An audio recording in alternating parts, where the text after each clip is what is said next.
සියලු දෙනාටම සුබ සන්ධ්‍යාවක් සුබ දවසක් වේවා.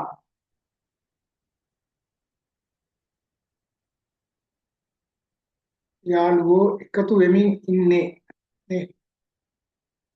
අපි පටන් ගමු.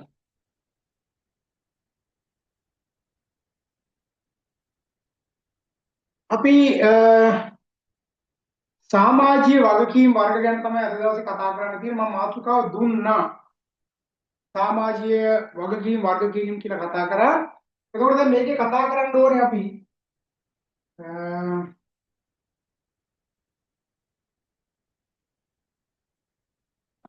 පාරිභෝගික කියන්නේ කොහොමද නේද? පාරිභෝගික කියන්නේ මේක කොහොමද? ඒ වගේම අපි ගත්තොත් එහෙම අයිතිකාරයන්ට මේක කොහොමද? සේවකයන්ට කොහොමද? නේද? සේවකයන්ට කොහොමද? අයිතිකරුවන්ට එහෙම නැත්නම් කොටස්කරුවන්ට ඔවුන්ගේ වගකීම් ටික කොහොමද? රජයට කොහොමද? මෙන්න මේ විදිහට අපි එකිනෙක පාර්ශවයන් මේක බලපාන විදිය ගැන අපි කතා කරන්න ඕනේ. තේරුණාද? මාතෘකාව ලියාගත්ත සමාජීය වගකීම් වර්ග කිරීම කියලා ලිව්වා. ලිව්වා නේද? ලිව්වා. දැන් එන අපි ඉතුරු ටික ලියාගමු මෙන්න මෙහෙම.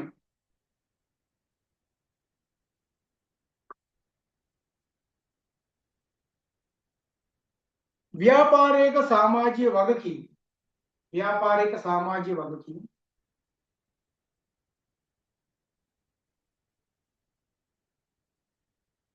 ඒ හා සම්බන්ධ වන්නා වූ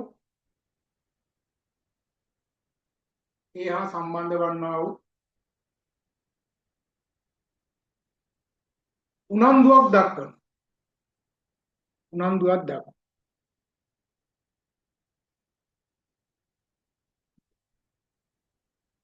පාර්ශවයන් අනුව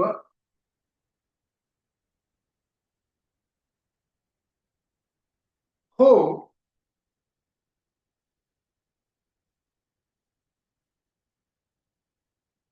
වගකීමේ ස්වરૂපය අනුව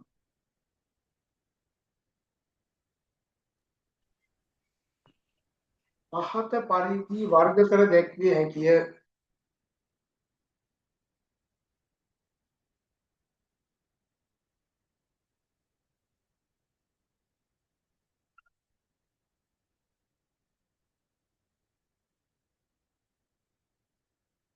මේක මෙන්න මෙහෙම දාලා අපි ලියාගෙන යමු. හරිද? මෙතන පාර්ශවය. මේකට පොඩි ඉඩක් තියාගන්න.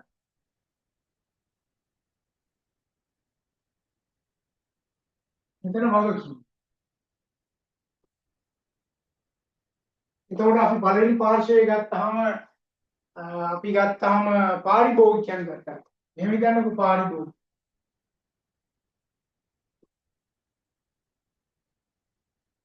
පාරිභෝගිකය බලාපොරොත්තු වගකීම් ස්වභාවය මොනවම අපි ලියනවා. දැන් උදාහරණයක් ගත්තට පස්සේ සාධාරණ මිල. හරිද? සාධාරණ මිල. තව මොනවද බලාපොරොත්තු වෙන්නේ? ඉහළ ගුණත්වය.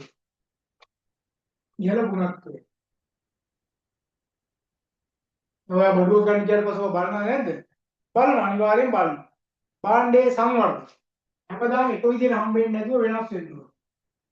භාණ්ඩයේ සංවර්ධන. ටීවී එකක් ගත්තාම දැක්ක ඉස්සර ටිකක් තඩි හොම් පෙට්ටිය වගේ තිබ්බේ අද තනිකරම ඇවිල්ලා තියෙන ටීවී වෙනස් වෙලා තියෙනවා. දැන් අද ඔයාලට මම මේ කතා කරන මේ බෝඩ් එක ගත්තොත් එහෙම මේක වෙනස් වෙලා තියෙනවා සංවර්ධනය වෙලා තියෙනවා. දැන් මේක මට ටීවී බලන්නත් පුළුවන් නේ. මේක සාල එකක් දැන් අර අඟල් 10 වගේ පොඩි ප්‍රමාණයක් තිබ්බේ අඟල් 12 තිබ්බේවා. දැන් මේ ඇවිල්ලා තියෙන දෙවැත්ත මට්ටමේ ඇවිල්ලා තියෙන මීටර දාලුකේ ඕන පුළුවන්. මම මේවා සැලකීම් මට්ටමේ අඟල් 85 90ක් විතර වගේ ලොකු එකක් නෙමෙයි. ඒතර මේකේ මට ටීවී බලන්න පුළුවන්. හරි ටීවී බලන්න පුළුවන්. දැන් ක්ලාස් කරනකොට මම පාවිච්චි කරන්න පුළුවන්. ඒ විතරක් නෙමෙයි මට අන්තර්ජාලයේ ගිහිල්ලා Google එකේ යන්න පුළුවන්, YouTube යන්න පුළුවන්, Facebook යන්න පුළුවන්. ඔක්කොම මේකේ කරන්න පුළුවන්. ඒතර හිතන්නකො මේකේ සංවර්ධනය කොච්චරද කියලා නේ. ඒ වගේ ප්‍රසන්ටේෂන් එකක් ප්ලේ කරන්න මේ දේවල් ඔක්කොම චිත්‍රපටියක් බලන්න ඔක්කොම මේක පුළුවන්. ඒතර එහෙනම් මේවා සංවර්ධනය. එහෙම හැමදාම එහෙනම් ටීවී එකක දේවල්ම නෙවෙයි. එතනින් එහා ගිය දේවල් බලාපොරොත්තු වෙනවා. ඒ වගේම භාණ්ඩය පිළිබඳ සත්‍ය තොරතුරු ඉදිරිපත් කිරීම. බොරු නැතුව නේද? භාණ්ඩය පිළිබඳව සත්‍ය තොරතුරු ඉදිරිපත් කිරීම. ඔය ටික බලාපොරොත්තු වෙන්න. ඔය කවුද? පාරිභෝගිකයා තමයි. හරිද? ඔන්න ඔය විදිහට අපි ඊගාවට සේවකයන් සම්බන්ධ.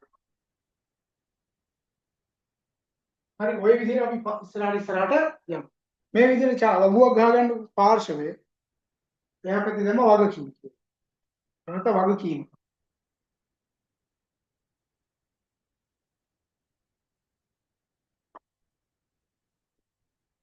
එක සාධාරණ මිල. සාධාරණ මිල. සාධාරණ මිල.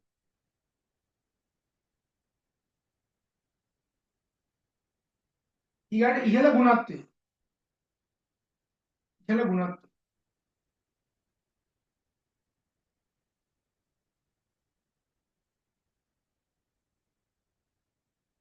ඊට භාණ්ඩයේ සංවර්ධන.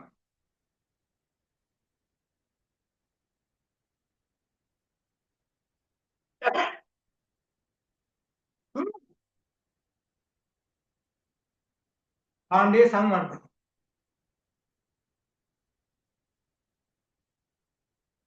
මොනවද කියනවනේ භාණ්ඩය? ඊට භාණ්ඩය පිළිබඳ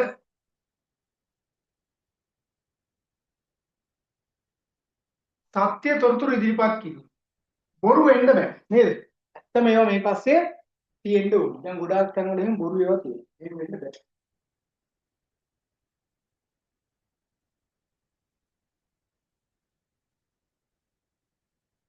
භාණ්ඩය පිළිබඳ සත්‍ය තොරතුරු ඉදිරිපත් කිරීම. හරිද? right. ඊගොඩ අපි යන් කවුද? සේවකයන් සම්බන්ධයෙන් කතා කරමු. සේවකයන්. ඊගා පාර්ශ්වයේ ලියා ගන්න සේවක. සේවකයන්. දැන් ඔයා ආයතනයේ සේවකයෙක් වුණොත් ඔයා මොනවද බලාපොරොත්තු වෙන්නේ?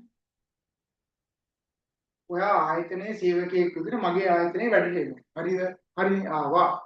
ඊට පස්සේ ඔයා බලාපොරොත්තු වෙන්නේ මොකක්ද? ආවට පස්සේ බලාපොරොත්තු වෙනවා. සාධාරණ වැටුපක් ඔයා බලාපොරොත්තු වෙනවා මගේ ආයතනයේ. නේද?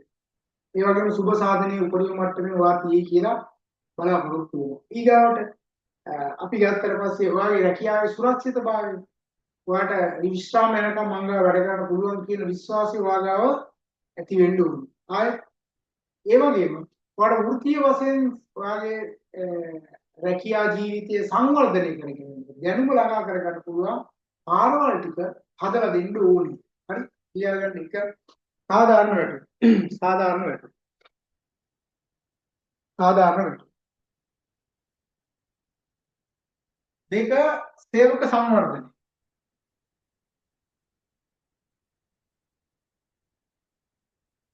සේවක සංවර්ධනය.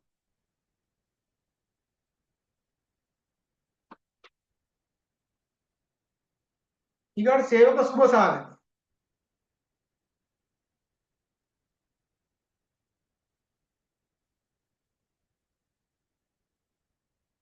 ඊගොඩ රැකියා සුරක්ෂිතභාවය.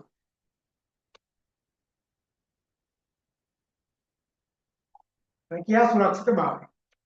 එන රස්සාවේ සුරක්ෂිත වෙනවා කියන එක ඇත්තටම වටිනවා. ඒ හින්දා ඔයාලා ගොඩාක් ඔය රජ රැකියාවකට යන්න යන්නේ ඇයි ඒ?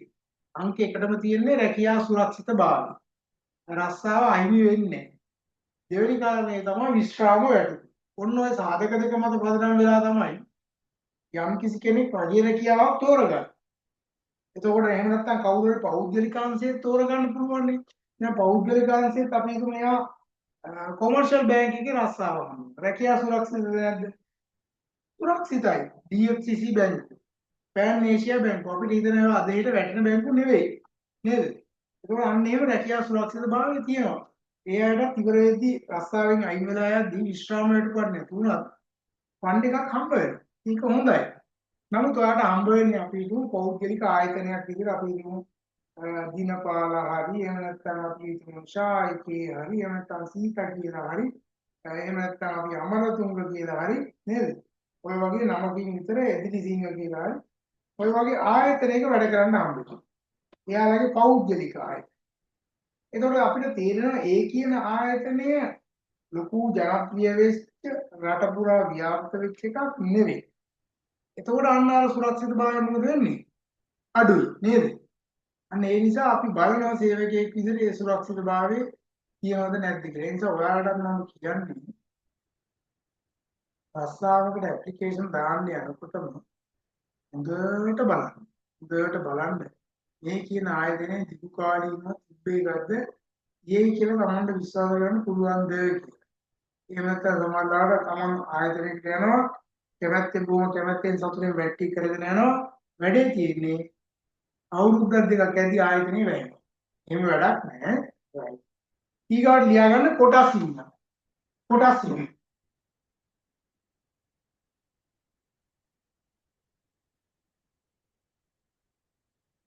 කොටස් ඉන්න.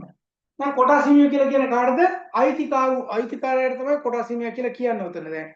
ඔය කියන්නේ අපේ සමාගම් වගේ ගත්තොත් එහෙම ඒකේ අයිතිය බෙදිලා යනවා. එහෙනම් මෙතන කොටස් හිමියන් වරායන්තවල දෙන අයිතිකරුවන්. අයිතිකරුවන් කියලා දානවා. මේ අයට මොනවද බලාපොරොත්තු වෙන්න පුළුවන්? අයිතිකාරයෝ බලාපොරොත්තු වෙන්නේ මොකද්ද? එකටම ලාභය නේද? අයිතිකාරයෝ බලාපොරොත්තු වෙන්නේ එකටම ලාභය. ඒ ලාභය තියෙනවද නැද්ද කියලා බලාපොරොත්තු වෙනවා යා.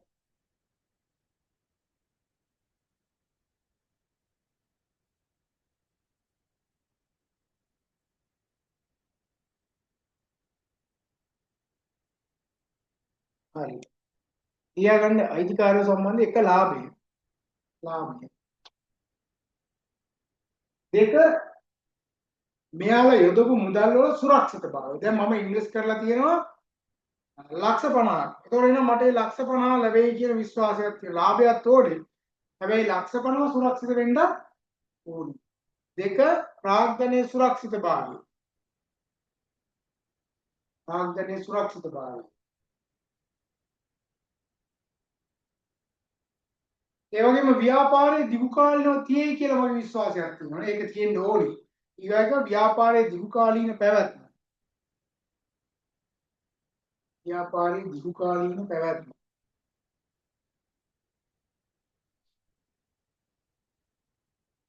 ඊගාක කීර්ති නාමය ගුඩ්විල් කියන එක.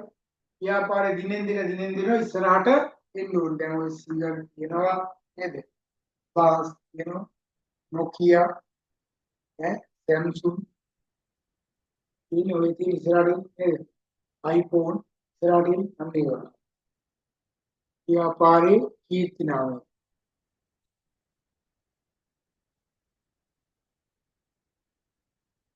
ඊගාට ව්‍යාපාරයේ ක්‍රියාකාරීත්වය පිළිබඳ ව්‍යාපාරයේ ක්‍රියාකාරීත්වය පිළිබඳ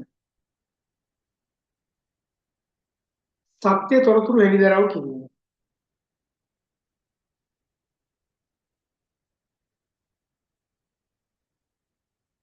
සත්‍ය තොරතුරු හෙළිදරව් කිරීම.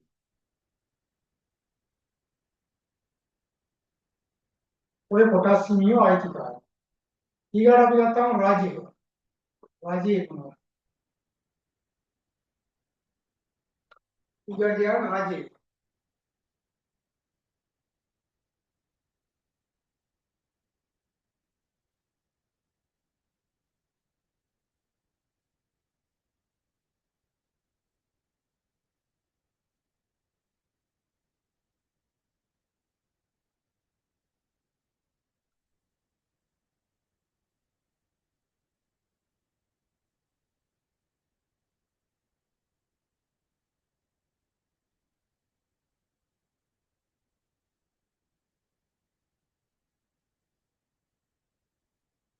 ඊගාට රාජ්‍යය.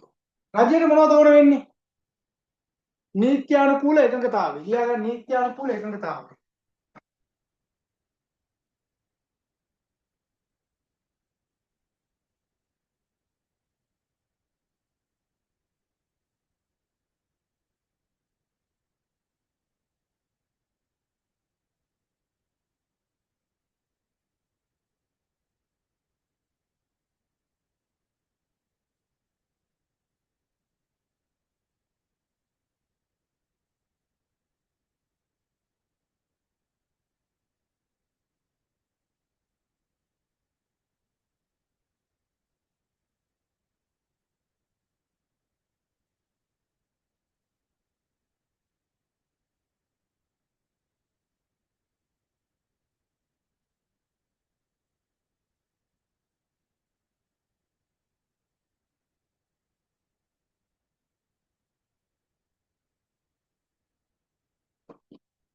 නීත්‍යානුකූල වෙන්න කියන්නේ අපි සමහර රස්තා කරනකොට ඒක නීත්‍යානුකූල වෙන්න ඕනේ ආයතන නේද?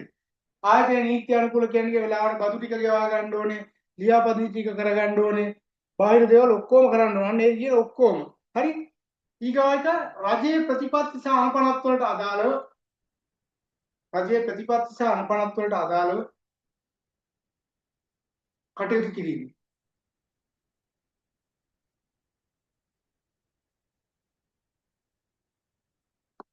දැන් සමහර ඒවා තියෙනවා සහනාධාර මිල තියෙනවා, සාධාරණ මිල තියෙනවා නේද? දැන් සහල් වල මිල ගත්තට පස්සේ ඒ මිල අපිට ඕන ඕන විදිහට ගන්න බෑ. රජයේ ප්‍රතිපත්ති අර්ථ ක්‍රියාත්මක කරන්න ඕනේ. දැන් කීරිසම්බා වැඩිපුර වික්කා කියලා මම දැන් රුපියල් ලක්ෂයක් ගඩ ගන්නවා දෙතුන් දෙනෙක්. හරි? તો රජයේ තීරණය කරපු මේ ව්‍යාපාර කරනකොට ඒ විදිහට කරන්න නේද? වෙනස් කරන්න බෑ. ඔය විදිහටම රජයේ ඖෂධ ඔසුසල් වල විකුණන ඒවා නේද? ඒවා රජයේ ප්‍රතිපත්ති වලට යටත්ව ක්‍රියාත්මක කරන්න ඕනේ. ඒ ආයතන ඒ විදිහට හැසිරෙන්න ඕනේ කියන එක රජය දැනුවත් කරාම ඒ අනුව වැඩ කරනවා අන්න ඒක වගකීම් ස්වරූපයක් එක්ක අපිට මේ පැත්තෙන් ගන්න පුළුවන්. ඊගාව එක ණය හිමියෝ ඩෙටර්ස් අපි කියන්නේ ණය හිමියෝ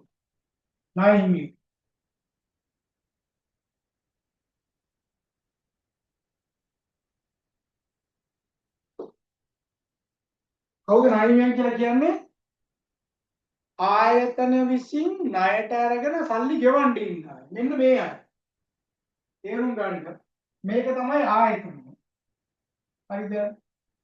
මේක තමයි ආයතන. එතකොට මේ ආයතනේ අපි හිතමු මේක ABC ආයතන. ABC ආයතනය බඩු ගන්නවා කාගෙන්ද? PLD. PLD ගෙන් ගත්ත මොනවද? පාම් පිටි. කිලෝ 1000ක් ගත්තා. මේ කිලෝ 1000ට අපි හිතමු රුපියල් 100 ගාන රුපියල් ලක්ෂයක් ගෙවන්න. එතකොට PL කියන්නේ කවුද? ABC ආයතන ණය හිමියෙක් සල්ලි දෙන්න ඉන්න කෙනෙක්.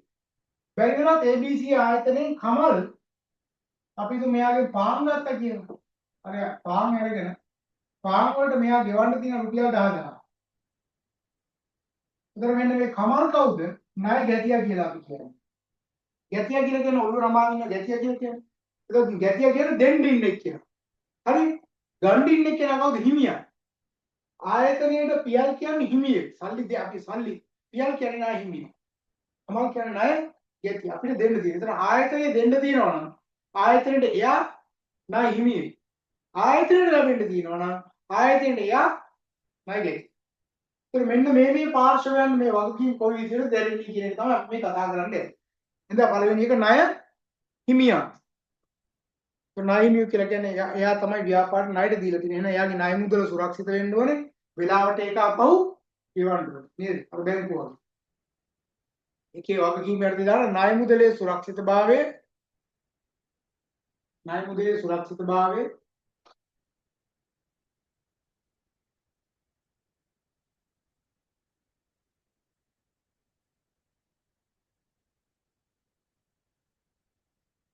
නිසි අවස්ථාවේදී ආපසු ගෙවීම. නිසි අවස්ථාවේදී ආපසු ගෙවීම.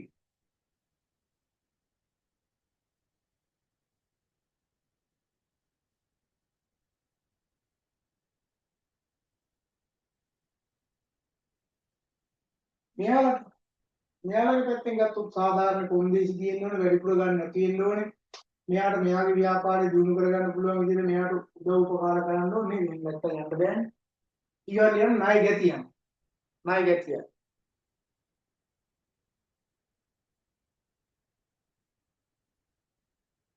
සාධාරණ කොන්දේසි අසාධාරණ නෙවෙයි සාධාරණ කොන්දේසි.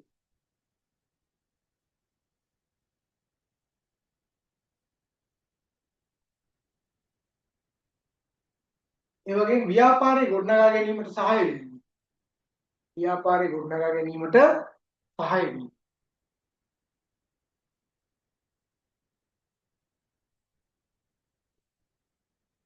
ඒ වගේම අපිට ඉන්නවා ඔය ටිකට අමතරව තරඟකරුවෝ.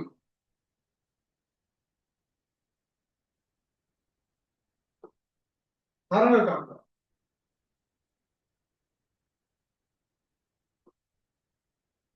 තරඟකරුවන් කියලා ගත්තොත් මැලිබන් මංචි ඉන්නවා නේද? මැලිබන් මංචි. හරි. රෙඩ් සෝනා. රෙඩ් සෝනා ගත්තොත් ලක්ස් තියෙනවා. ලයිට් ගෝල් තියෙනවා නේ. රත්ති ගත්තොත් ඇන්කර් තියෙනවා. ලස්ප්‍රේ තියෙනවා. පැලවත්ත තියෙනවා. අන්න ඒ වගේ තරඟ කරනවා. එතකොට ඒ තරඟ කරුවන් එක්ක අපි ගන්නවා කොයි වගේද? ටෙලිකොම් ගත්තට පස්සේ නේද? මොබිටෙල් ගත්තට පස්සේ මොබිටෙල් එක්ක ඩයලොග් එක තියෙනවා නේද? මේ විදිහට.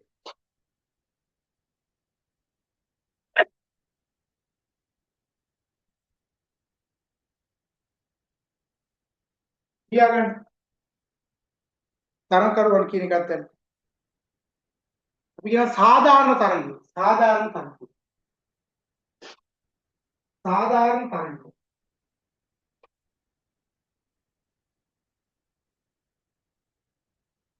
ඔය සාධාරණ තරගෙන් එහාට ගියාට පස්සේ ව්‍යාපාර බිඳ වැටෙනවා. නේද? දැන් අපි හිතමු මොබිටෙල්ලා ගණන් අඩු කරගෙන යනවා. ඊට පස්සේ ඊට සාපේක්ෂව ඩයලොග් එකකට සිද්ධ වෙනවා අඩු කරනවා. අන්තිමේදී අඩු කරලා ව්‍යාපාර දෙකම බිඳිනවා. නේද? අර ගමේ සමහර කඩ තියෙන එහා පැත්තේ කඩේත් අඩු කරනවා මෙහා පැත්තේ කඩේත් අඩු කරනවා. අවසානයේ කඩවල දෙකම වැහිලා යනවා. හරි?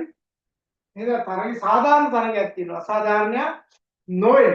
ඒතකොට ඔය මිල ගණන් වල යම් සාධාරණත්වයක් තියෙන ඒ හින්දා ගැටලුවක් නෑ. අර රූපවාහිනී channel තරඟ කරන්නේ නේද? තව එකක්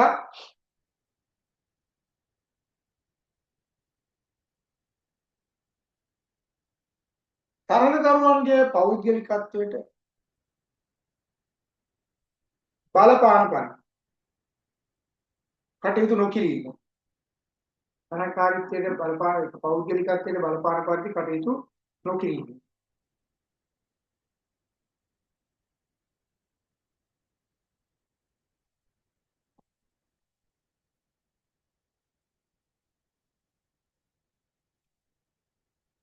හරි. ඔය ඊගොඩ වෘත්තීය සමිතිය. ඊගොඩ මේ විදිහට වෘත්තීය සමිතිය.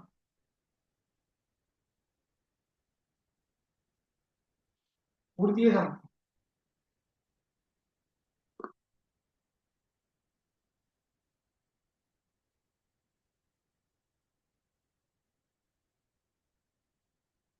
දැන් වෘත්තීය සමිතිය ගත්තට පස්සේ වෘත්තීය සමිති සහයෝගීතාවයේ එකමුතුව කටයුතු කිරීම වෘත්තීය සමිති අදහස් වලට ගරු කිරීම එකඟ වීම මේ වගේ දේවල් මෙතනදී බලාපොරොත්තු වෙනවා. හරි. ඒ වගේම වෘත්තීය සමිතියේ පැවැත්ම පිළිබඳව පිළිගැනීම. දැන් අද ගත්තට පස්සේ රජයේ ගත්තොත් එහෙම ගමනාගමන මණ්ඩලය වෙන්න පුළුවන්.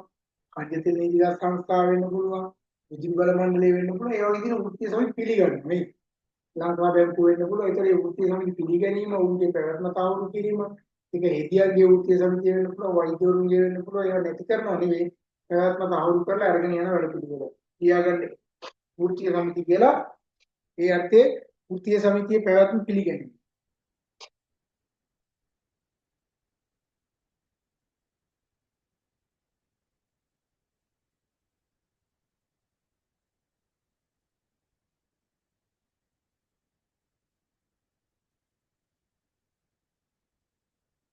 වෘත්තීය සමිතියේ පැවැත්ම පිළිගැනීම.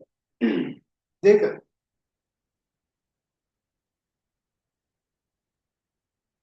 තීරණ ගැනීමේදී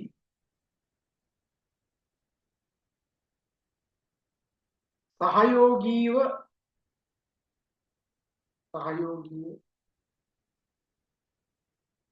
අදහස් විමසීම.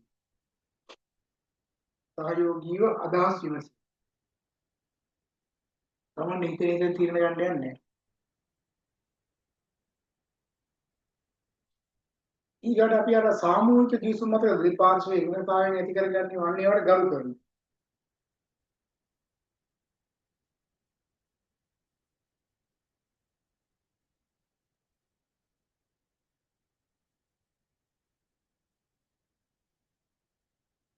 සාමූහික කිවිසුම් වලට ගරු කිරීම.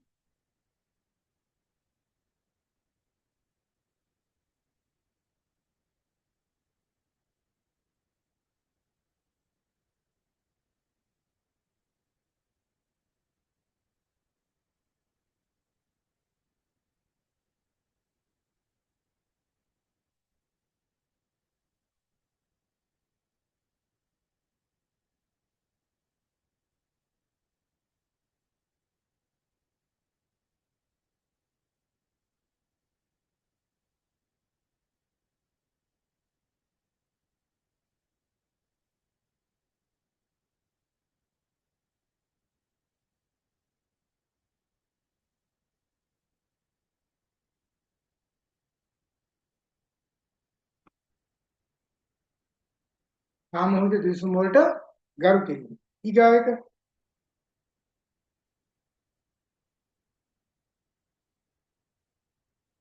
සෑම යෝජනාවන් සියලුම යෝජනාවලට ඇහුම්කන් දී.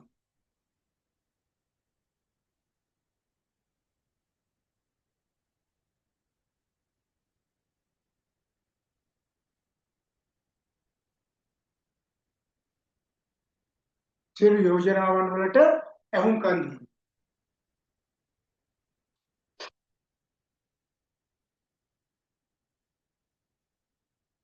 ඊගායක වෘත්තීය සමිති සමග සාමකාමීව කටයුතු කිරීම. වෘත්තීය සමිති සමග සාමකාමීව කටයුතු කිරීම.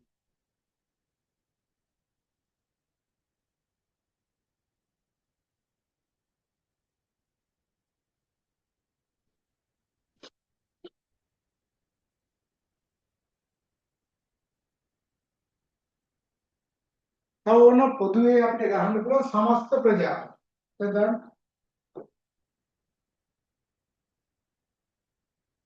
සමස්ත ප්‍රජාව. සමස්ත ප්‍රජාව.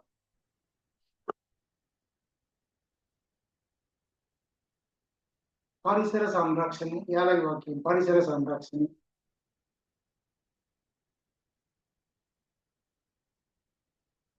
උපරිම රැකියා අවස්ථා ජනනය කිරීම.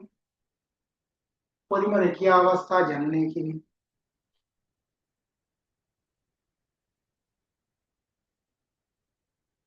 සම්පත් කාර්යක්ෂම උපයෝජනය කිරීම.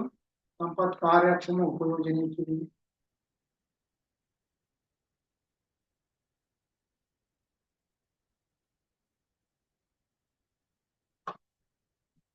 නව්‍යතා ඇති කිරීම.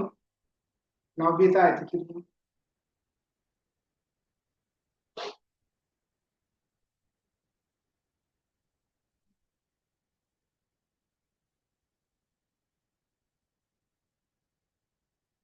හරි ඔන්න ඔය වගේ කාරණා ටිකක්.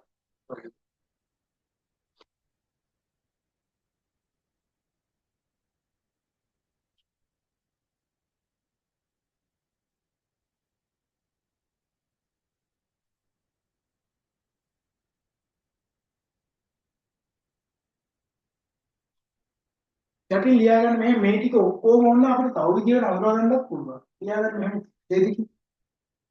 ඉහත හඳුනා ගන්න ලැබූ වගකීම්.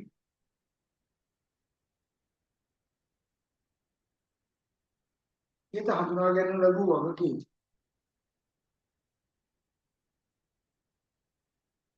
ඒවායේ ස්වභාවය සහ ව්‍යාපාරයේ පැවැත්ම කෙරෙහි. ඒවායේ ස්වභාවය හා ව්‍යාපාරයේ පැවැත්ම කෙරෙහි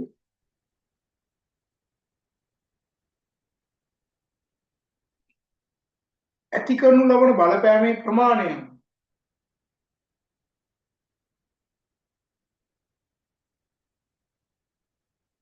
ඇති කරනු ලබන ප්‍රමාණයේ අනුව බලපෑමේ ප්‍රමාණය ව්‍යාපාරයේ පැවැත්ම කෙරෙහි ඇති කරනු ලබන බලපෑමේ ප්‍රමාණය අනුව පහත දැක්වෙන ලෙස වර්ගීකරණය කළ හැක.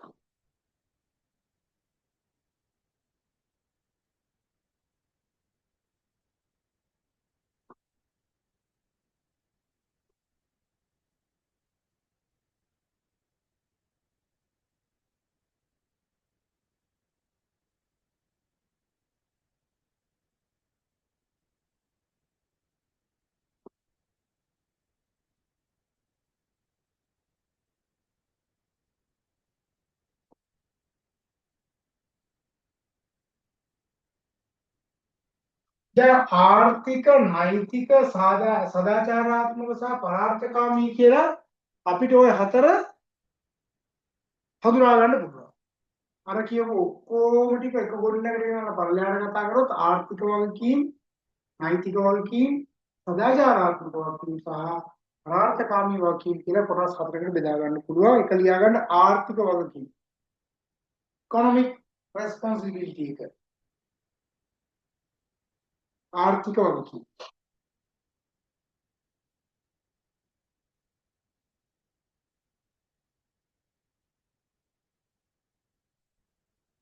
ආර්ථිකය. මේව ලියාගන්න යටින් පොඩි පොඩ්ඩක් තියෙන අපි ලියාගන්න එහෙම ව්‍යාපාරික ආදායම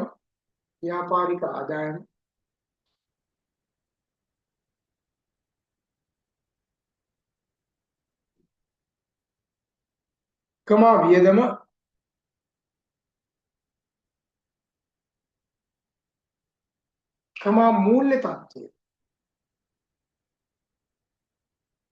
මූල්‍ය තත්ත්වය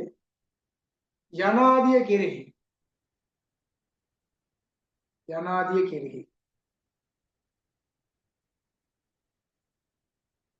බලපෑම් කරන්නා වූ දේ මින් අදහස් වේ.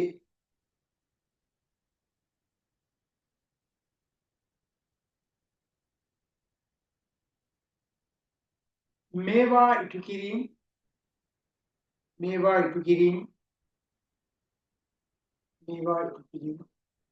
ව්‍යාපාරයේ පැවැත්ම සඳහා අත්‍යවශ්‍ය වේ.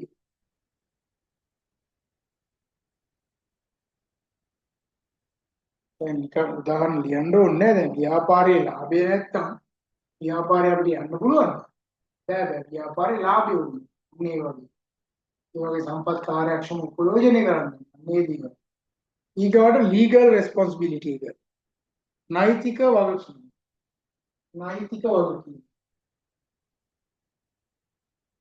වගකීම.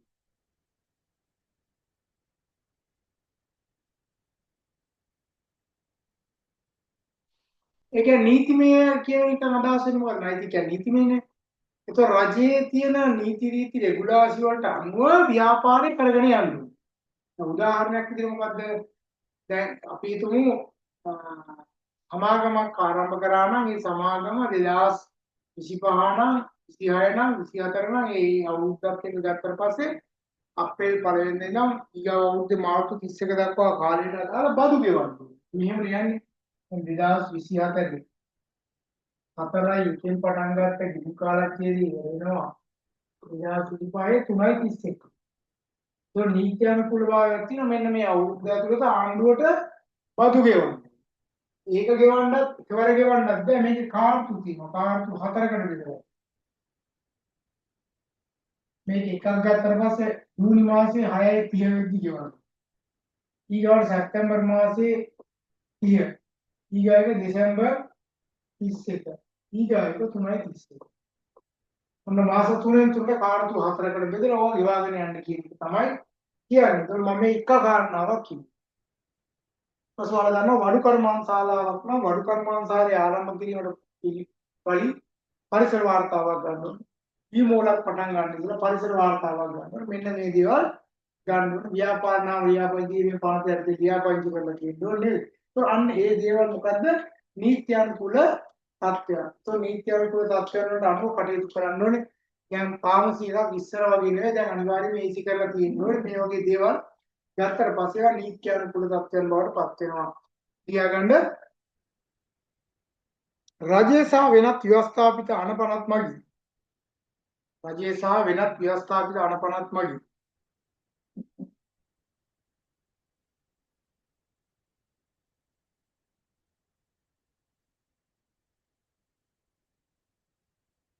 රජය සහ වෙනත් ව්‍යවස්ථාපිත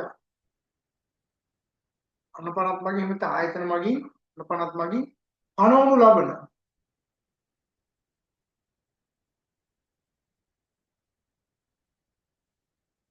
නීති රීති වලට අනුකූලව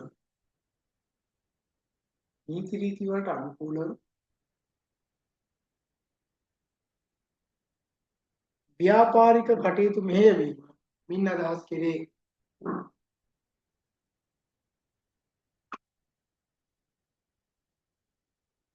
දැන් මේට අමතරව මොකද කරන්නේ? සේවකයන්ට EPF ගෙවන්න ඕනේ. ඒ වගේම ETF ගෙවන්න ඕනේ. ඒ වගේම ගැටිවිටි නේද? සේවකයෝ අවුරුදු 15කට වඩා වැඩියෙන් ඉන්නවා 15ක් ඊට වඩා වැඩියෙන් ඉන්නවා නම් අවුරුදු 5කට වඩා වැඩිම අවස්ථාව කරලා තියෙනවා නම් එයාට ගැටිවිටි හම් වෙනවා. ඔයාලා ඒව ගන්න එක කරන්නේ ඒ කාලේ මතකයි නේද?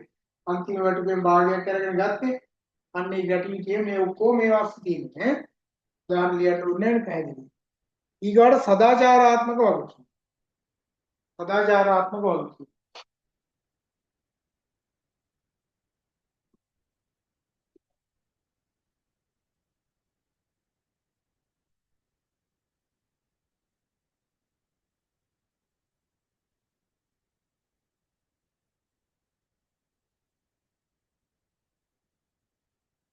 සදාචාරාත්මක වගකීම්. මොනවා සදාචාරාත්මක වගකීම් කියලා කියන්නේ? ලියාගන්න මෙහෙම. පැවැත්ම සඳහා අත්‍යවශ්‍ය නොවන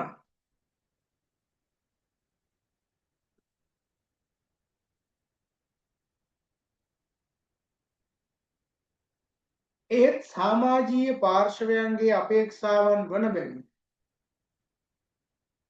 ඒත් සමාජීය පාර්ශවයන්ගේ අපේක්ෂාවන් වන බැවින්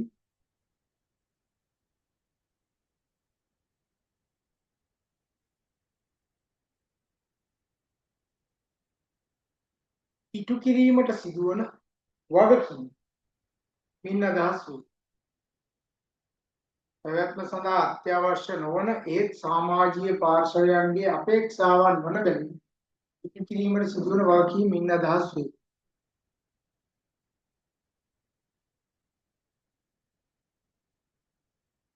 දැන් උදාහරණයක් විදිහට මෙහෙම හිතන්නකෝ. මිල පාලනයට ලක් වෙලා නැහැ. හැබැයි සාධාරණ මිලට එයා බඩු ටික විකුණන එළවලු වලින් දෙක් කියලා හිතන්නකෝ. වට්ටක් කිලෝ එක හරි ගෝවා හරි කැරට් හරි බීට් හරි බෝංචි හරි මිල ගණන් තීරණය වෙලා නැහැ. හැබැයි එයා ලොකු ගණන් ගන්න නැතුව සාධාරණ මිලට දෙනවා. දැන් මේ දවස්වල දෙහි කිලෝ එකක් මම හිතන්නේ රුපියල් 2000ක් විතර වගේ 1800ක් 2000ක් විතර වගේ දෙහි කිලෝ එක. හැබැයි එතකොට එක්කෙනෙක් ගාව දෙහි ගොඩාක් තියෙනවා. එයා දන්නවා මේක ඇත්තටම ලොකු ගාණක් එක සාධාරණ නෑ මේ ගාණ. ඒ හින්දා එයා රුපියල් 500ට 600 විතර දෙහි ටික දෙනවා. ඒ වටේ පිටේ කඩවල වලට ගිහිල්ලා දානවා රුපියල් 600 ගාණ. එයාට රුපියල් 1000 ගානේ දාන්න 1800 දෙන්න තරම් පුළුවන්කමක් තිබ්බත් එයා දන්නවා මේක අසාධාරණ එහෙම කරන්න හොඳ නෑ කියලා. එයා රුපියල් 500 600 දෙහි දානවා. දෙහි හැබැයි එක කාලයක් යනවා රුපියල් 50ටවත් කිලෝ එක ගන්න නෑ. රුපියල් 50ටවත් ගන්න නැති කාලයක් එනවා. ඒකට මේ ලංකාවේ හැටි අක්කාලිත් එහෙමයි, දෙහිත් එහෙමයි. ඒවා තියාගන්න පුළුවන් වැඩ පිළිවෙලක් අපි හදාගන්නේ නෑනේ. උදාහරණ ලියා ගන්න ඕනේ නෑ නේද? ඊට පස්සේ යන පරාර්ථකාමී වගකීම්.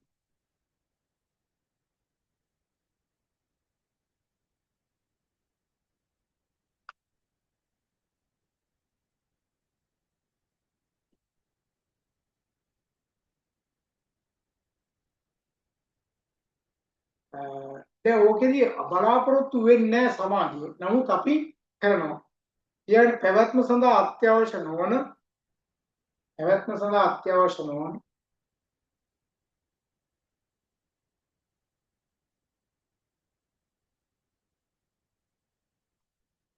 එසේම සමාජීය පාර්ශවයන් විසින් ඍජුවේම සමාජීය පාර්ශවයන් විසින් ඍජුවේම අපේක්ෂා කරනු නොලබන අපේක්ෂා කරනු නොලබන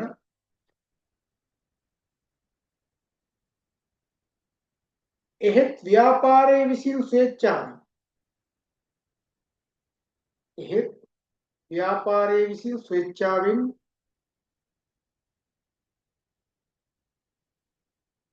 ඉටු කරනු ලබන වගකීම්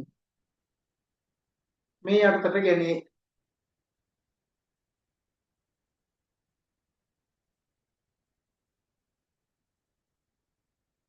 දැන් ඔය රෝහල් වල කරන උදව් උපකාර නේද? ක්‍රීඩා භාණ්ඩ බෙදා දෙන එක, ක්‍රීඩක දැන් සදා ක්‍රීඩාකාරන් ක්‍රීඩා පිටි සකස් කරලා දෙන්නේ මෙන්න මේ වගේ ස්වේච්ඡාවෙන්ම කරන දේවල් මේකට අදාළ වෙනවා.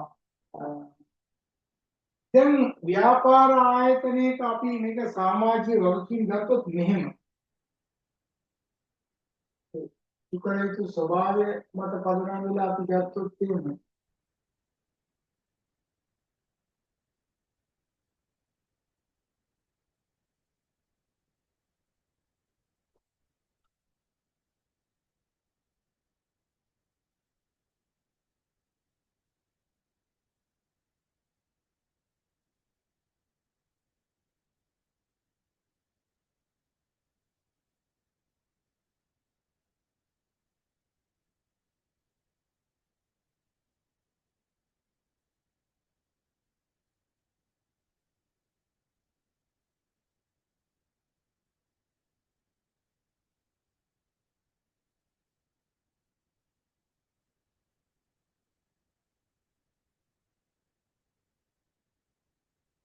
මෙන්න මෙහෙම ස්වභාවයක් තමයි තියෙන්නේ. මේ යටම තියෙන්නේ මොකද්ද අපි ගත්තොත් එහෙම ආර්ථික වගකීම් ඉටු කරන එක තමයි එක. තේරුණාද? ආර්ථික වගකීම් තමයි ව්‍යාපාරික very important. ආර්ථික වගකීම්.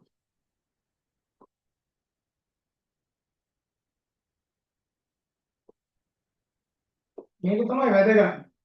ආර්ථික වගකීම් වලට පස්සේ සමාජීය වගකීම්. සමාජීය සෝරි මේ අපි කියන්නේ නෛතික වගකීම්. නෛතික වගකීම්.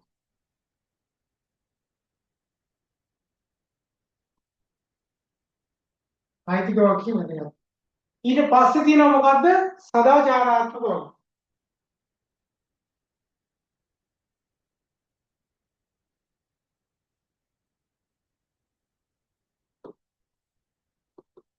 සදාචාරාත්මක වගකීම් වලට පෙර මීට වඩා අඩුයි.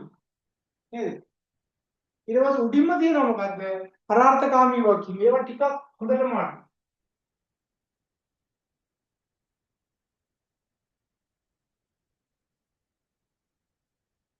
අරුවක් දාලා යටින් ලියාගන්න මෙහෙම. ඉහත වගකීම් ඉටු කිරීමේදී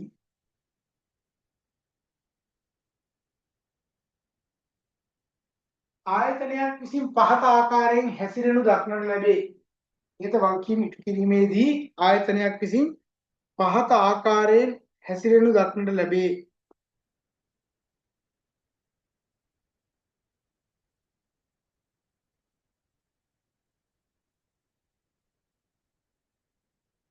මෙන්න මේ chart එක දාගන්න.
ඊගොල්ලෝ ලියාගන්න තරුවක් දාලා සමාජීය වගකීම් ඉටු කිරීමේ වාසි.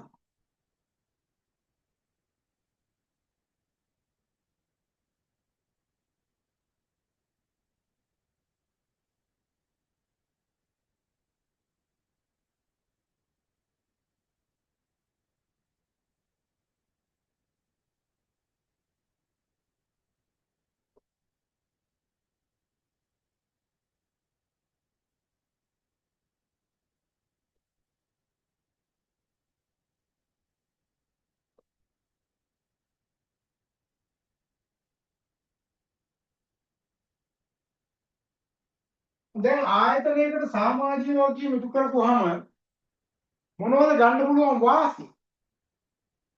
මේ සමාජීය වගකීම් ඕනනම් ඉටු නොකර ඉන්නත් පුළුවන් යම් ප්‍රමාණයකට. හැබැයි මේවා ඉටු කිරීම තුළ ආයතනයේ හිමි වෙන වාසි ටිකක් තියෙනවා නේ. මේ ඔයාලා දැකලා තියෙන සමාජ සත්කාරය ක්‍රියාවන් කරගෙන යන්නේ. ස්වර්ණ වාහිනිය කරනවා, සිරස කරනවා, දිවන කරනවා නේද? මේ හැමෝම එහෙම කරනවා. ඒකට ඒ කරන්නේ ඇයි නේද? ඒකට ඒවා නොකර ඉන්න බෑ.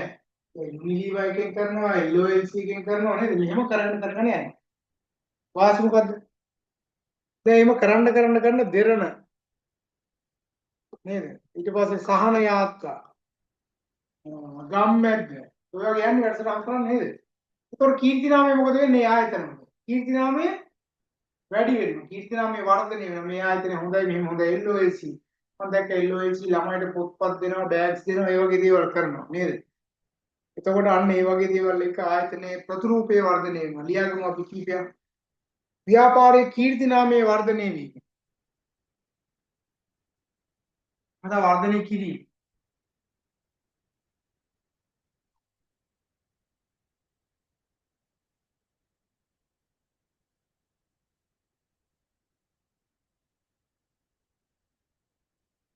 ව්‍යාපාරයේ ප්‍රතිරූපේ වර්ධනය කිරීම.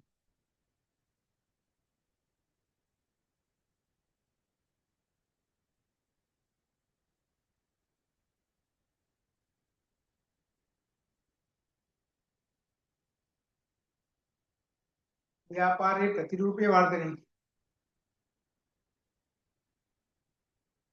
ඊට නොමිලේ ප්‍රසිද්ධිය ලබා ගැනීම. අය අමුතුවෙන් ප්‍රසිද්ධ වෙන්න ඕනේ නැහැ. නොමිලේම ප්‍රසිද්ධිය ලබා ගන්න පුළුවන්. නොමිලේ ප්‍රසිද්ධිය ලබා ගන්න.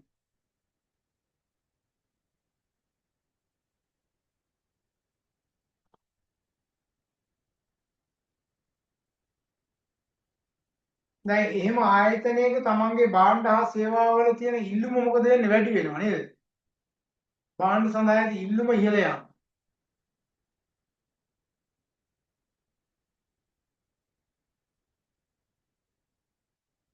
ඊළඟ සමාජීය සාරධර්ම සමග එකඟ වීම.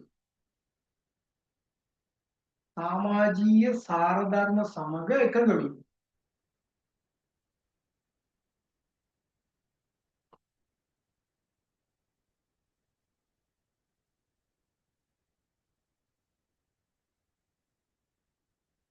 ඊළඟ නීතිය මගින් අහිතකර බලපෑම් ඇති නොවීම. නීතිය ක්‍රියාත්මක කරන්න ඉන්නේ නැහැ. නීතිය මගින් අහිතකර බලපෑම් ඇති නොවීම.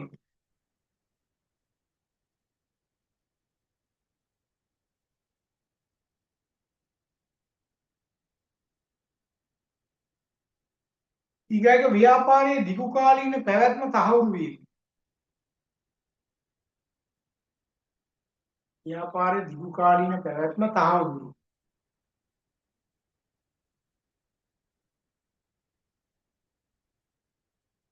ඊගායක කොටස් මිල ඉහළ යාම. කොටස් මිල කියලා කියන්නේ එයාගේ කොටස් වල තියෙන දෙකකට ඉහළ යනවා. මේ කොහොමද ව්‍යාපාරයක් කියන එක ප්‍රචලිත වීම තුල. ඒ වගේම අපිට පුළුවන් ප්‍රචාරණ වියදම් අවම කරගන්න. ප්‍රචාරණ වියදම් අවම.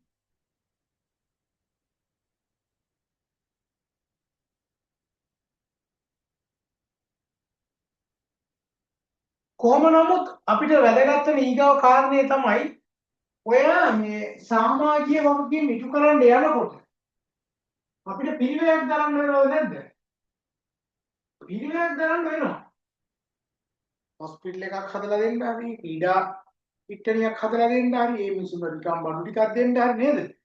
එහෙම යනකොට අපිට පිළිවෙලක් දරන්න වෙනවා. ඒකට ඒවට අපි කියනවා සමාජීය වගකීම් වල පිළිවෙල. සමහර වෙලාවට මේකේ තියෙන අවාසිදායක තත්ත්වයක් තියෙනවා. මොකද මේවා කරන්න ගියාට පස්සේ ආයතනයේ වියදම් වැඩි වෙනකොට ආයතනය කරන්නේ මේ යන වියදම් ටික මොකද කරන්නේ? නිෂ්පාදිත භාණ්ඩයට එකතු කරනවා. දැන් ඕක තේරෙන්නේ නැත්නම් මෙහෙම කියන්න කොහොමද? දැන් ඔන්න ඔයාලා අපේ පන්තියට එනවනේ. ඔයාලා කෝස් ෆීස් එක රුපියල් 30000. හරි. මේ 30000ට අදාළව මේ ටික ඔක්කොම කරගෙන එන්න. දැන් ඔයාලට තීරණය කරන නොමිලේ ටී-ෂර්ට් එකක් දෙන්න ඕන කියලා තීරණය කරනවා.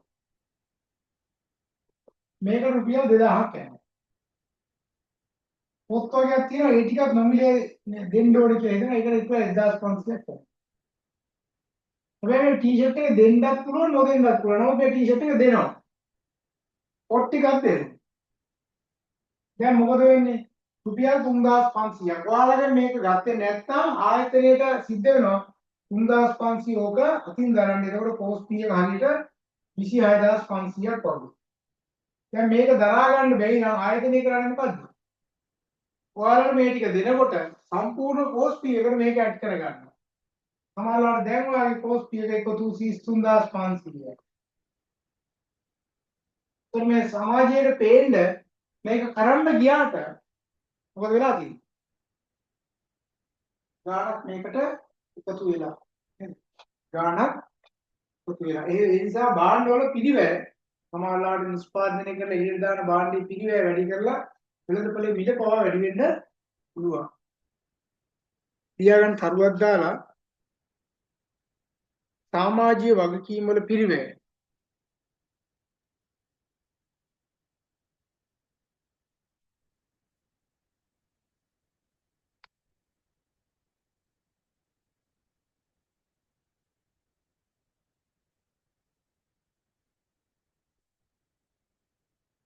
එක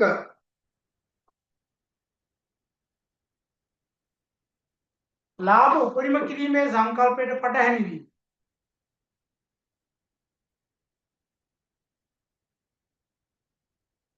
ඒ කියන්නේ ආයතනයක් ලාභ උපරිම කරන්න ගියොත් එimhe සමාජ වගකීම් ඉටු කරන්න බෑ.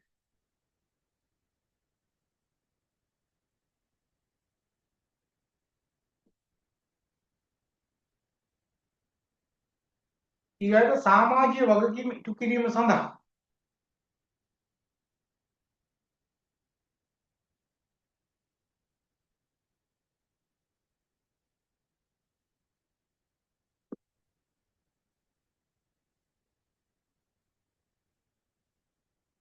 සමාජීය වගකීම් ඉටු කිරීම සඳහා දරන වියදම් තුලින්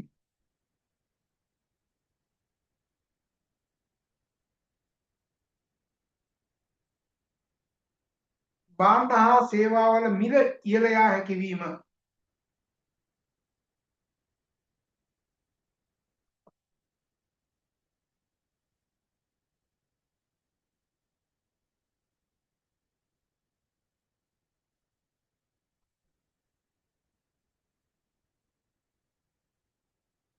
ඊගාට සමාජයේ කෙරේ බලපෑම් කිරීමට ඉඩකඩ ඉහළ යාම.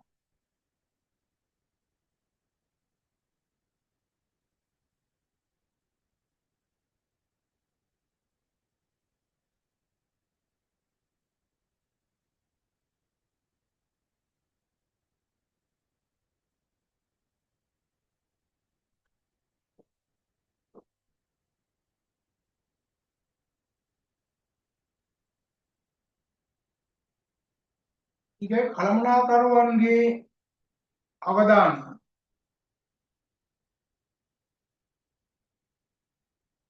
අනවශ්‍ය දේ සඳහා යොමු වීම.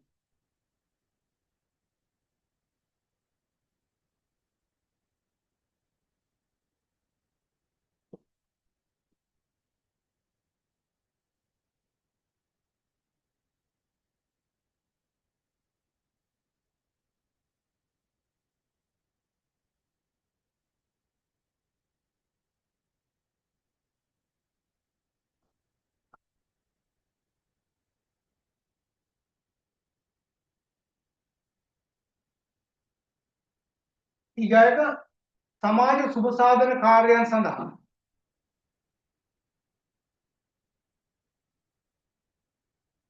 සමාජ සුබ සාධන කාර්යයන් සඳහා අවශ්‍ය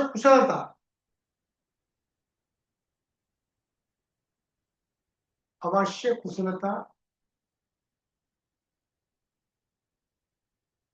කළමනාකරුවන් වෙත නොපැවතීම නිසා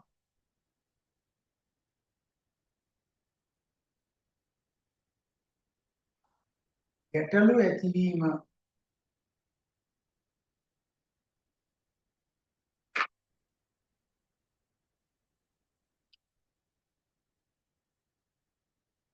හරි. ඔය ඇති.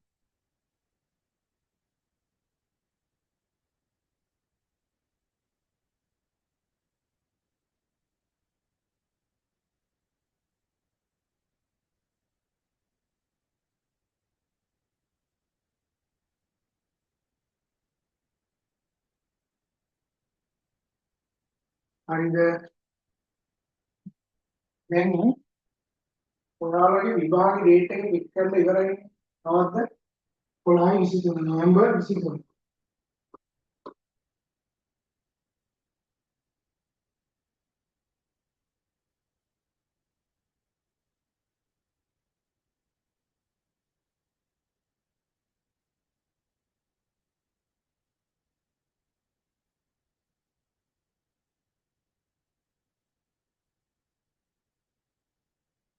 තව අපිට තියෙනවා ඔක්තෝබර් එකේ 19 තියෙනවා.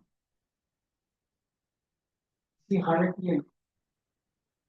ඊපස්සේ අපිට තියෙන්නේ නොවැම්බර් මාසේ 1 9 16. හරි. එතකොට මෙන්න මේ දවස් දෙක අපි මිඩල් එක්සෑම් එකේ පාස් පේපර් කතා කරන්න දාගන්න. හරිද? පාස් පේපර් කතා කරන්න දාගන්න ඕනේ. මේකෙත් මේ 9 වෙනිදාම අපිට පන්තිය 9 වෙනිදා දවසේ මාළට අපිට වෙන දවසක ගන්න වෙනවා. ඒ දවසක් අපිට තියෙනවානේ. එතකොට මෙන්න මේ දවස් තුන ඇතුළත අපි ඉවර කරනවා. මොකද්ද ඉවර කරන්නේ? කළමනාකරණය කියන්නේ වැඩ අධ්‍යයනය කියන කොටසයි කළමනාකරණය තව කොටසක් තියෙනවා. අන්න ඒ ටික අපි ඉවර කරනවා. ඊට පස්සේ ෆයිනල් සෙමෙස්ටර් එකට ඔයාලට හම්බ වෙනවා තොරතුරු තාක්ෂණය සම්බන්ධ කොටස හම්බ වෙනවා. ඒ වගේම ස්ටැට් එක හම්බ වෙනවා. අපි මෙන්න මේ ටික හම්බ වෙන්නේ අපිට ෆයිනල් එක්සෑම් එකේ. මෙන්න මේ දවස් 3 ඇතුළත අපි මේ කාරණා ටික කතා කරලා ඉවර කර ගන්න ඕනේ. දැන් වැඩ අධ්‍යයනය දැන් මම පටන් ගන්නවා. හරිද? ඔළුවේ තියාගන්න. එතකොට අලෙවිකරණයට අදාළව අපි දවස් කීපයක් කතා කරා මාර්කටිං ඉතින් කතා කරලා ඉවර වෙලා තමයි මේකට ආවේ. ඒත් මෙන්න මේකත් එක්ක තමයි ඔයාගේ සෙකන්ඩ් එක්සෑම් එකට අදාළව පේපර් එක ගොඩ නැගින්නේ. ඒකෙත් තියෙන්නේ අර විදියටමයි කෙටි ප්‍රශ්න 20ක් එක්ක උත්තර ලියීම තමයි තියෙන්නේ. කෙටි ප්‍රශ්න 20ක් එක්ක උත්තර ලියීම තමයි ඉන්නේ. ඔයාලට ඉරි ගහන්න ඉන්නේ නැහැ. මයි ඩිප්ලෝමා එකේ ගියා ඉරි ගහන පේපර් එකක් දෙන්නේ නැහැ. ඔක්කොම ලියනවා තමයි තියෙන්නේ. කෙටි උත්තර ලියනවා තියෙනවා. ඉරි ගන්නව නැහැ. හරි? right. දැන් ලියාගන්න මාතෘකාව වැඩ අධ්‍යයනය. work studies. වැඩ අධ්‍යයනය. වැඩ අධ්‍යයනය.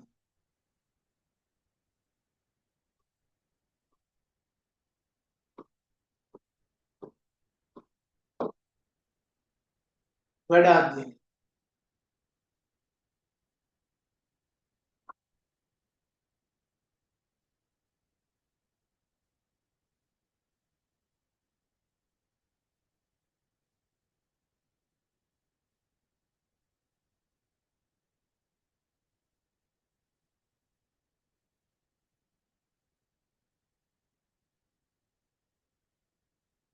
ඔය වැඩ අධ්‍යයනය සම්බන්ධයෙන් නිර්වචනයන් ගණනාවක් තියෙනවා. ඇත්තටම අපේ ඵලදායකත්වය ඉහළ නැංවීමේ අරමුණින් යුතුව රැකියාවක් ඉටු කරන ලබන ක්‍රම ගැන තමයි මේකදී කතා කරන්නේ.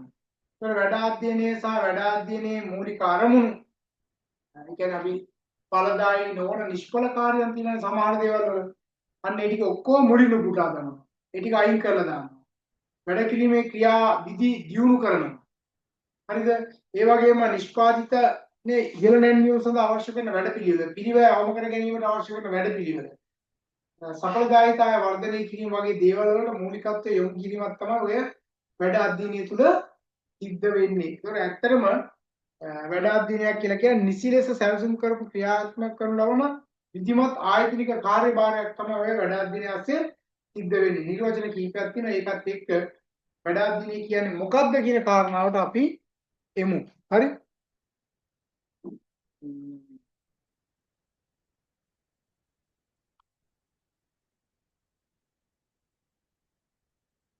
ලියාගන්න මෙහෙම ඵලදායකත්වයේ ඉහළ නැන්වීමේ අරමුණින් යුතුව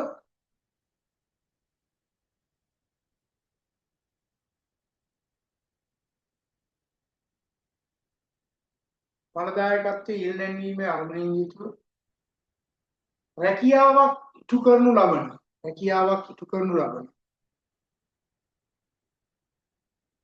ක්‍රමය ඉරක් දාලා ක්‍රම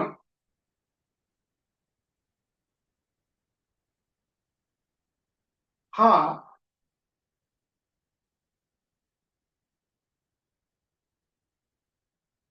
ඒ හා අදාළ වන අනිකුත් සාධක පිළිබඳ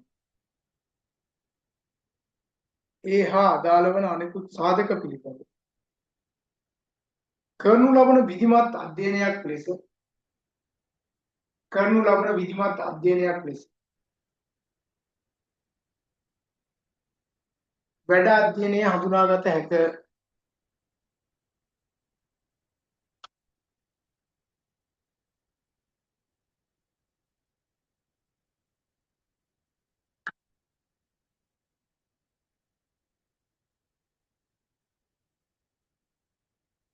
එහෙම නැත්නම් තව විදිහකට මෙහෙම ලියා ගන්න. කාර්යක්ෂමතාවය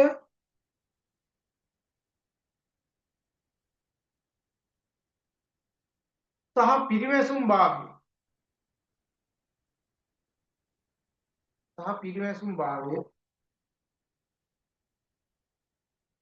වර්ධනය කිරීම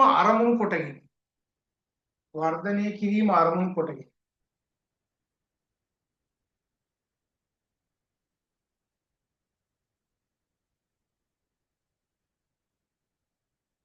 ආයතනයේ රැකියාව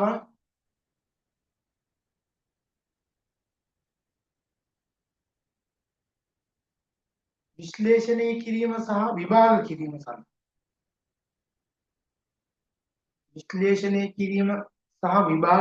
සඳහා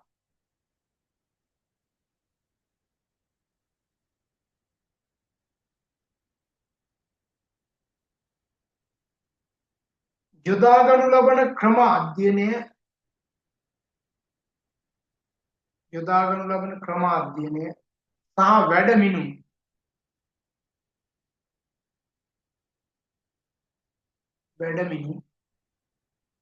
වැනි ශිල්ප ක්‍රම රාශියක්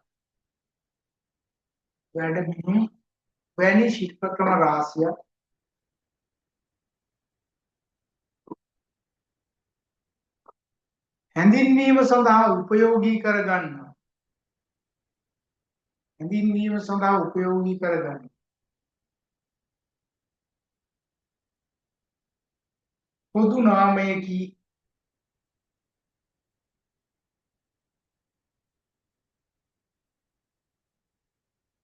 පොදු නාමයකි. තව එකක් වෙනම ලියාගන්න මෙහෙම.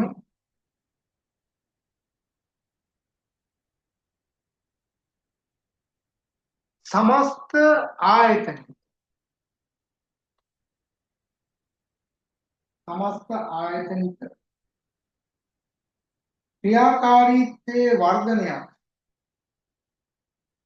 ක්‍රියාකාරීත්වයේ වර්ධනයක් සැලසීම පිණිස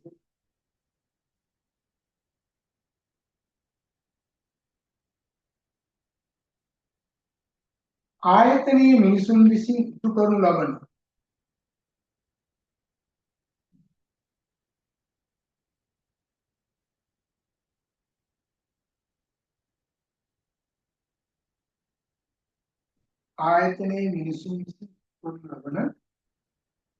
සියලුම කාර්යයන් හා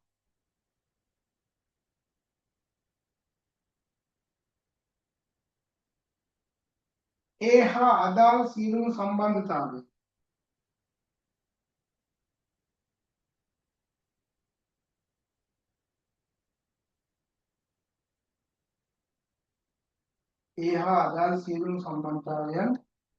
විවිධ දෘෂ්ටි කෝණයන්ගෙන් පරීක්ෂාවට ලක් කරනු ලබන සහ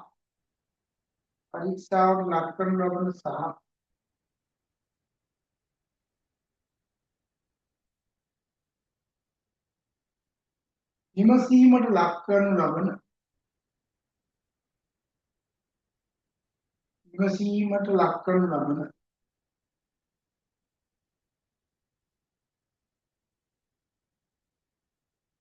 රැකියාවක් හෝ ආයතනික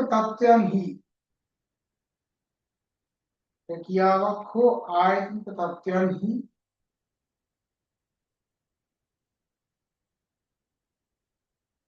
පිරිමැසුම් භාවය සහ කාර්යක්ෂමතාවය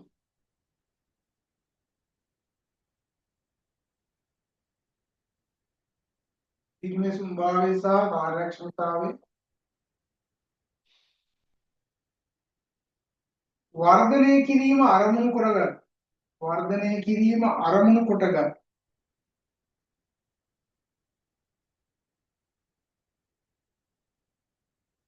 ක්‍රම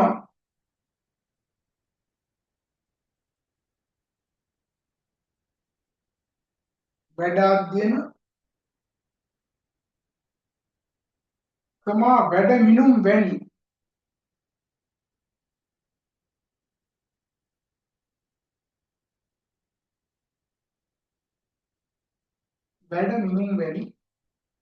ශිල්පකම හැඳින්වීම සඳහා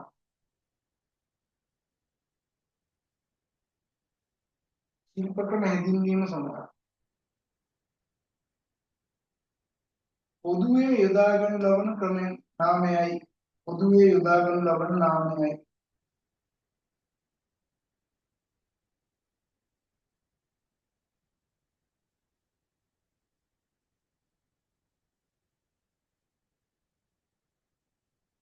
තව එකක් ලියාගන්න. ඵලදායි සහ කාර්යක්ෂම සම්පත් උපයෝජනයක් ඇති කරනු සඳහා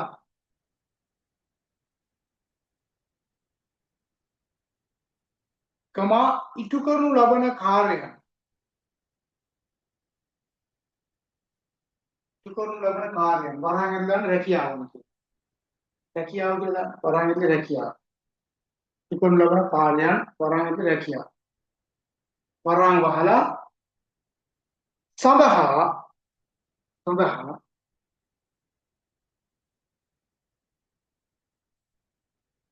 කාර්ය සාධන ප්‍රමිතීන් පිහිටවනු ලැබීම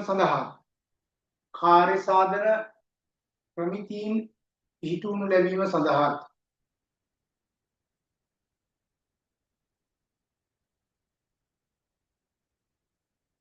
අදාළ කාර්යයන්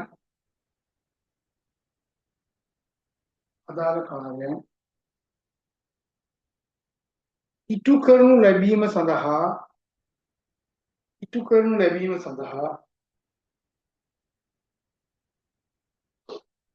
කරනු ලැබීම සඳහා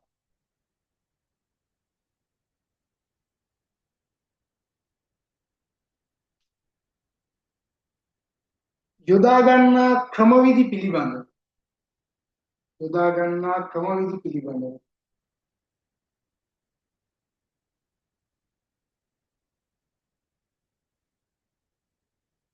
කරනු ලබන විධිමත් පරීක්ෂාවකි. දැන් මේ කියන්න යන කතාව සහ ඔයාලට තේරෙන්නේ මේකේ අවසානට ගත්තට පස්සේ ඔයාලා මතකයි නේ ටොයෝටා කම්පැනි ප්‍රොසෙස් එක මතකද? බැලුවා නේද ටොයෝටා කම්පැනි ප්‍රොසෙස් එක? නැත්තම් නැහැ කියලා කියනවා. මතක නැත්තම් ඒත් කියලා මතක නැහැ කියලා කියනවා. බැලුවද නැද්ද? ටොයෝටා කම්පැනි ප්‍රොසෙස් එකක් අපි බැලුවේ නේද ඉගෙන ගන්න කාලේ. මට මෙසේජ් එකක් දාන්න ඕන නැත්තම් නැහැ කියලා. සමහරවිට ඔයා බැලුවේ අපි දන්නේ නැහැ. මතකද? දැනෙද්ද?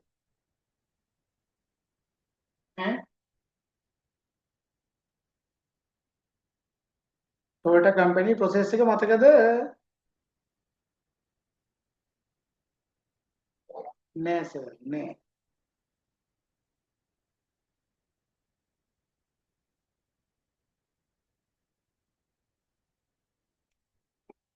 හරි එහෙනම් බලමුකෝ.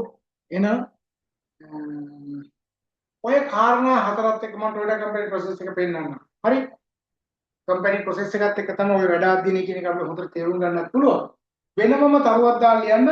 එම නිසා වැඩ අධ්‍යයනයක් යනු කියන කාරණා සියල්ලක්ම සැලකිල්ලට ගත්තට පස්සේ එම නිසා වැඩ අධ්‍යයනයක් යනු මෙන්න මේ විදිහට ගන්න පුළුවන්.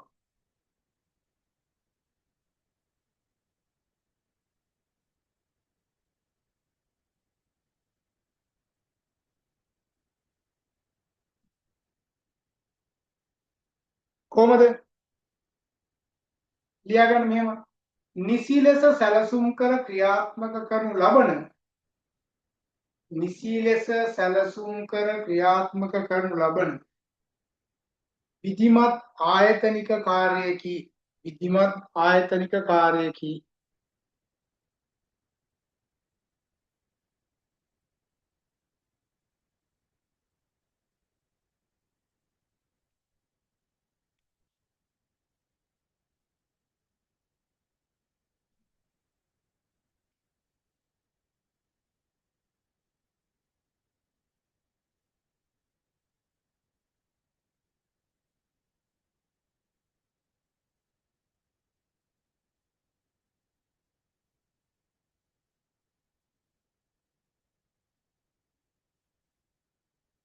වෙනම එකක් ලියාගන්න රැකියාවක් ඉටු කිරීමට යොදා ගන්නා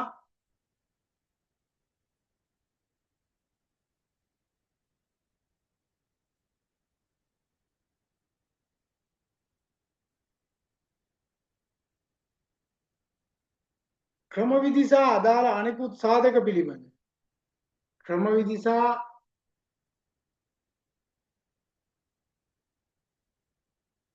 අදාළ අනෙකුත් සාධක පිළිබඳව පරීක්ෂා කිරීම හා විශ්ලේෂණය කිරීම සිදු කරයි.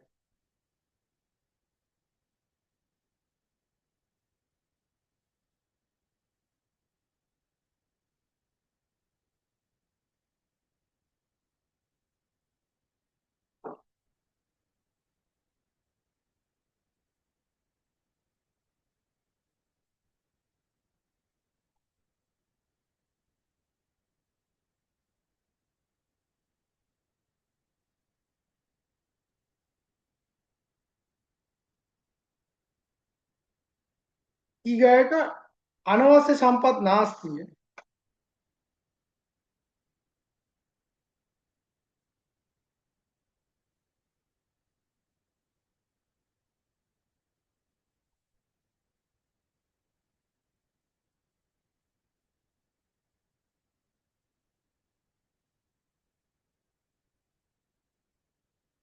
අනවශ්‍ය සම්පත් නාස්තිය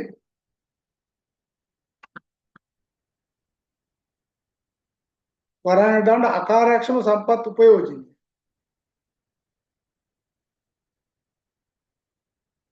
අකාර්යක්ෂම සම්පත් උපයෝජනයේ වරහන් වළක්වාලීම අරමුණු කරගනී.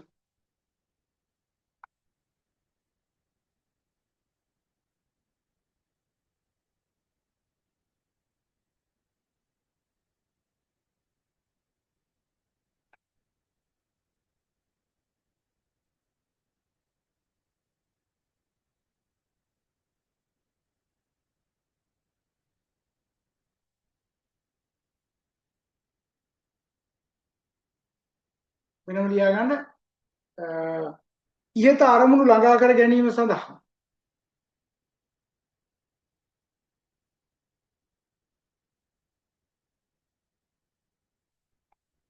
ඉහත අරමුණු ළඟා කර ගැනීම සඳහා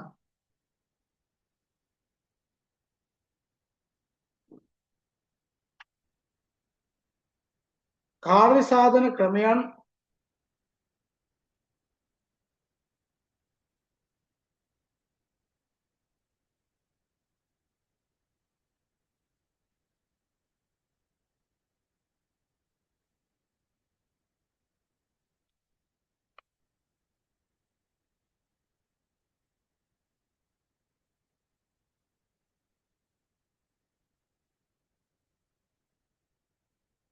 සරල කිරීම හෝ නවීකරණය කිරීමට උත්සාහ ගනී.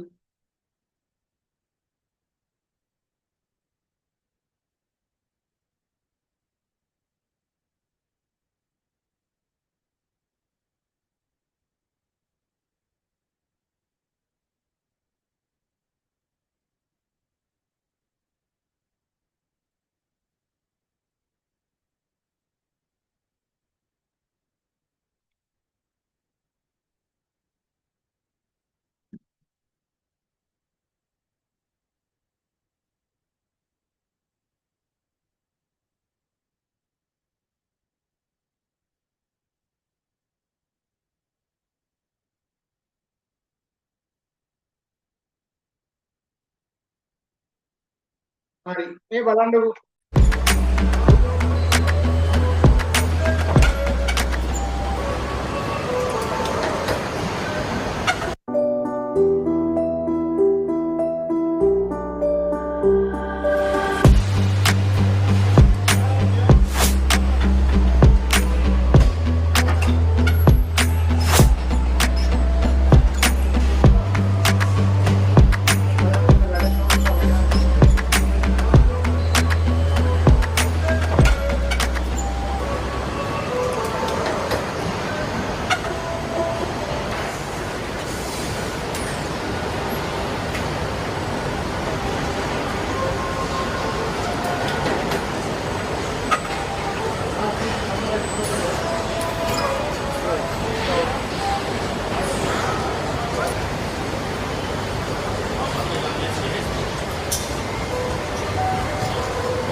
හරි.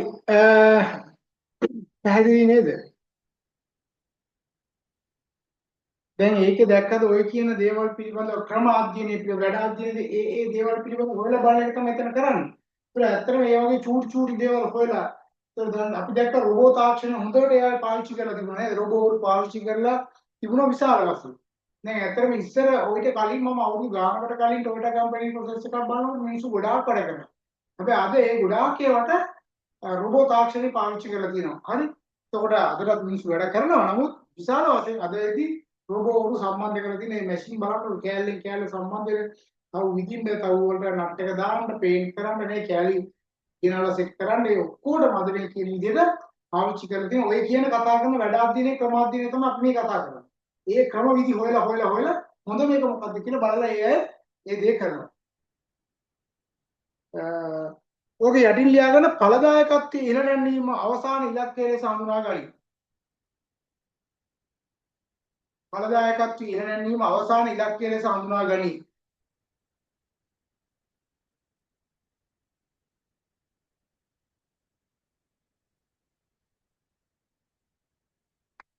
ඊගාවට ලියාගන්න තරුවක් දාලා වැඩ අධ්‍යයනයක මූලික අරමුණ.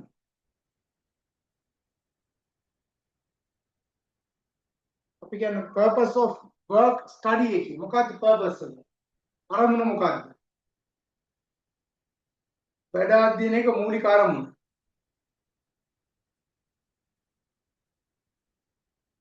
වැදගත්කමක් නැති ඒවා අර උණ්ඩුක පුච්චය අයින් කරන්න කියන්නේ මිනිස්සුන්ගේ උණ්ඩුක පුච්චය අදදී හොයාගෙන තියෙන උණ්ඩුක පුච්චය තිබ්බොත් එම ගල් ඇති වෙලා බඩේ ගෙඩි ඇති වෙන්න පුළුවන් කියලා උණ්ඩුක පුච්චය තියෙන නිසා ඈ ඒක ඕනනම් අයින් කරන්න පුළුවන් කියලා අදට විද්‍යාත්මකව හොයාගෙන තියෙනවා ඒක විතරයි මිනිසාට අනවශ්‍යයි කියලා හිතෙන්නේ කියලා විද්‍යාවෙන් හොයාගත්තේ නැති මොකක් හරි ඕක ඇති ඒ නිසා වෙන්න ඇති නමුත් මම මේ කියන්නේ අනවශ්‍යයි කියන දේවල් තියෙනවා ඒක අයින් කරගන්න පුළුවන් එක ඵලදායි නොවන නිෂ්ඵල කාර්යයන් මුලින් උපුටා දැමීම ඵලදායි නොවන නිෂ්ඵල කාර්යයන් මුලින් උපුටා දැමීම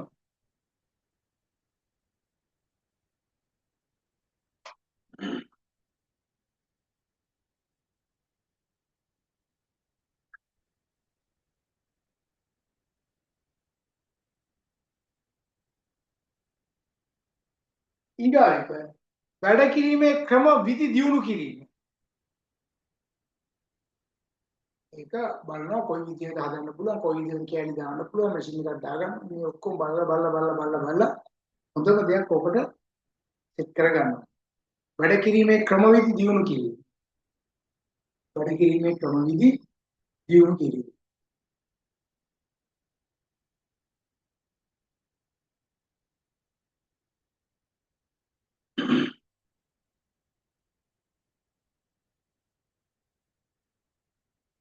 ඊගාක නිෂ්පාදනයේ ඉහළ නැන්වීම නිෂ්පාදනයේ ඉහළ නැන්වීම නිෂ්පාදනයේ ඉහළ නැන්වීම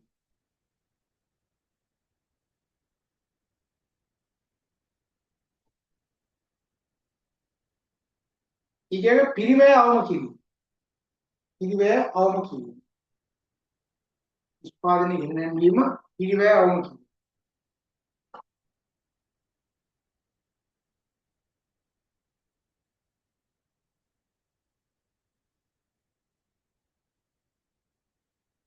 ඊගාක ඵලදායකත්වයේ වර්ධනය කිරීම ඵලදායකත්වයේ වර්ධනය කිරීම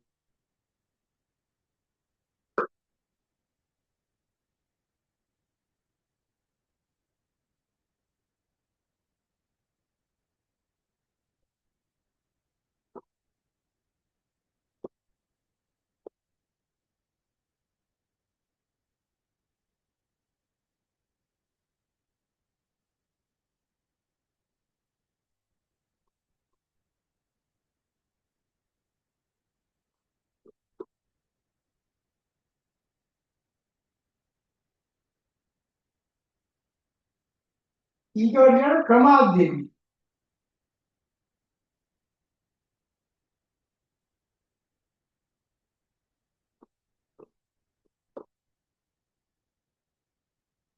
දැන් work study කියලා කියන්නේ වැඩ අධ්‍යයනය. හරිද? එතකොට method study කියලා කියන්නේ ක්‍රමාධ්‍යයනය. ඊගාට අපි කතා කරන්න යන්නේ ක්‍රමාධ්‍යයනය කියන්නේ මොකක්ද?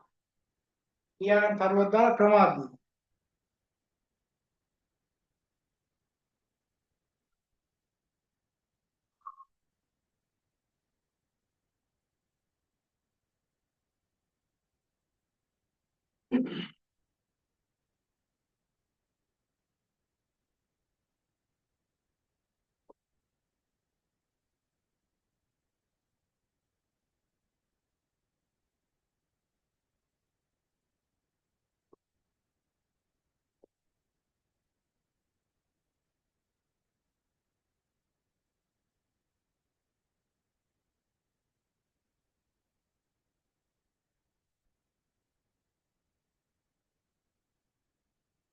දැන් ඔය වැඩ අධ්‍යයනයට වඩා චුට්ටක් වෙනස් ක්‍රම අධ්‍යයනය නේ. ඒක මෙතඩ්ස් නේ තියෙන්නේ.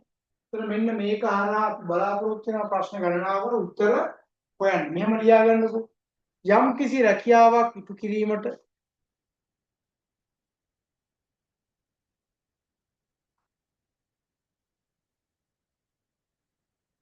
යම් කිසි රැකියාවක් ඉටු කිරීමට යොදා ගන්නා ක්‍රමයන් පිළිබඳව කරනු ලබන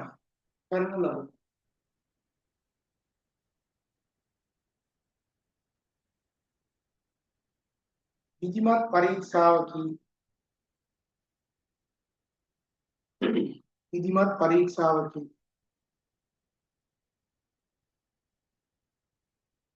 ක්‍රම අධ්‍යයනයක් මගින්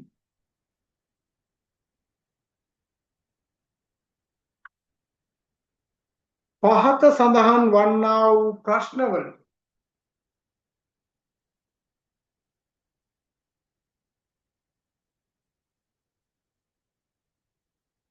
පිළිතුරු ලබා ගැනීමට අපේක්ෂා කරයි.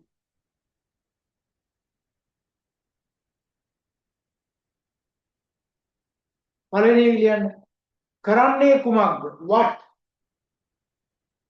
අපි කියන what කියන කරන්නේ කුමක්ද? මොනවද කරන්නේ කියන්නේ? ඉංග්‍රීසි වචෙන් කියනවා what.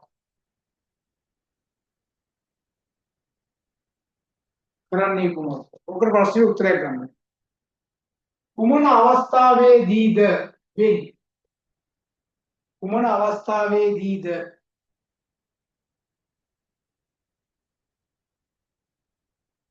කුමන අවස්ථාවේදීද ඊගාට කෙසේද? how කෙසේද? how කෙසේද?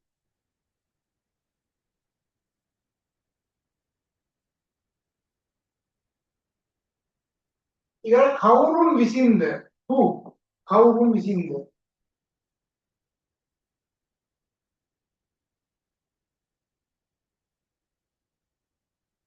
ඊගාට කුමන ස්ථානයේදීද where කුමන ස්ථානයේදීද මෙන්න මේ ප්‍රශ්න වලට පිළිතුරු සපයා ගැනීමට මේකෙන් බලාපොරොත්තු වෙනවා.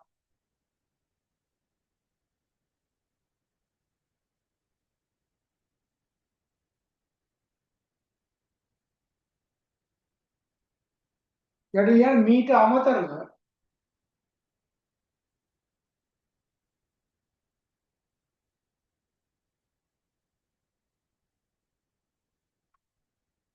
ක්‍රම අධ්‍යයනයක් මගින්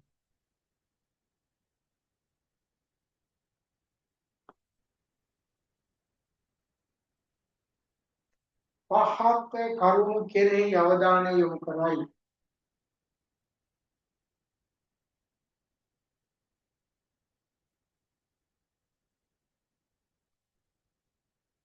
එයාලා බලනවා අනවශ්‍ය චලනයන් කියනවා ඒ ඔක්කොම ඉවත් කරලා කොයි විදිහද හිතන වාහනේ කෑල්ල හැදුවා කෑල්ල හදලා ගෙනාවා ඉස්සල්ලාම ටයර් එක ගෙනල්ලා හයි කරේ නෑ ඉස්සල්ලාම එන්ජින් එක ගෙනල්ලා හයි කරේ නෑ ඉස්සල්ලාම ගෙනා මොකද්ද අර යකඩ කෑලි ටික බොඩියට අදාළ කරන යකඩ කෑලි ටික තැන් තැන් තැන් කෑලි ටික හදලා ඊට පස්සේ අර යට කෑල්ල හදලා ඊට පස්සේ දොරවල් වලට අදාළ කෑලි ටික ඉස්සරහා කෑලි ටික ඔක්කොම දාලා ඉවරලා එහෙම ගෙනල්ලා ඉවරලා තමයි ඊට පස්සේ එන්ජින් කෑලි ටික ගෙනල්ලා තියලා අවසානයේ ග්ලාස් එක තියලා තමයි රෝද ටික හයි කරලා එළියට දාන්නේ. ඒතකොට මේ ගලාගෙන යන විදියක් තියෙනවා.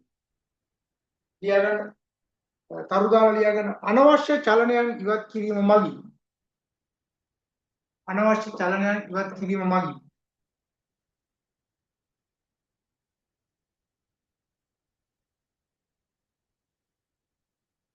රැකියාවක් ඉටු කිරීමට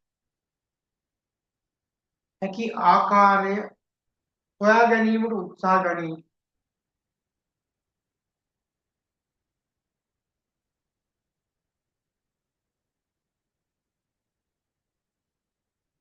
ඊගායක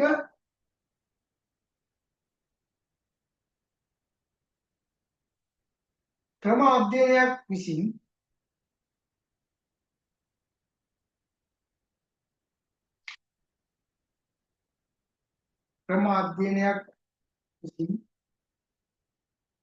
රැකියාවක් සරල කිරීමට උත්සාහ ගන්නා අතර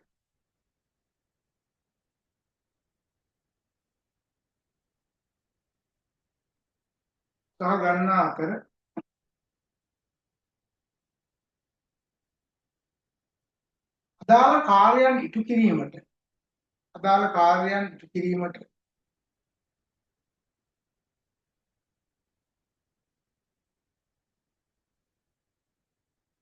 කාර්යයන් ඉටු කිරීමට වඩාත් පිරිමැසුම්දායී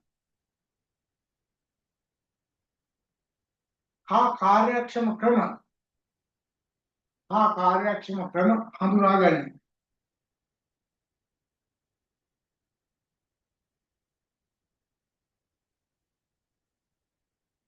ඔය කියන ඔක්කොම අර process එකේ මම දැක්කා.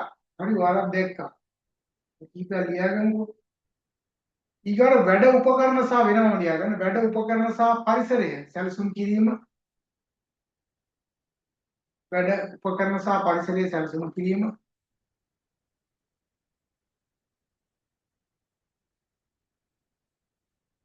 අමුද්‍රව්‍ය භාවිතයේ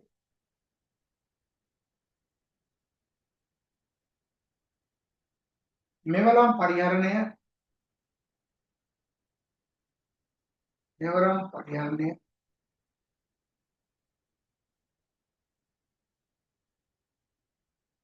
අදාළ නිෂ්පාදනය හා ක්‍රියාවලිය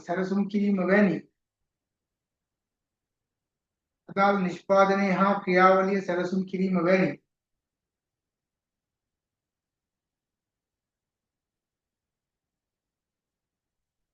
කාර්යයන්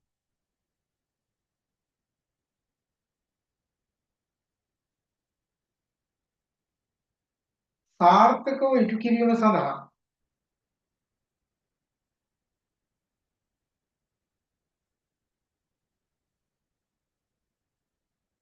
ක්‍රම අධ්‍යයනයන්ගේ උපකාරය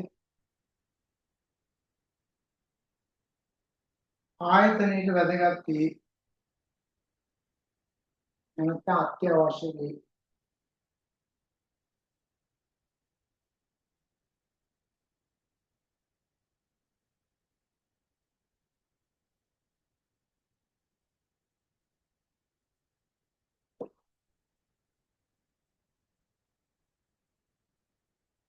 හරි. ඊට නිසා යටින් මෙහෙම තරුවක් දාලා ලියා ගන්න. මේ කරුණු හේතු කොටගෙන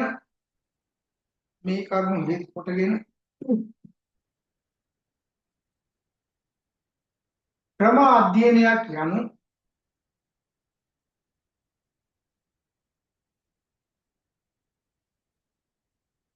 රැකියා සාධනයේ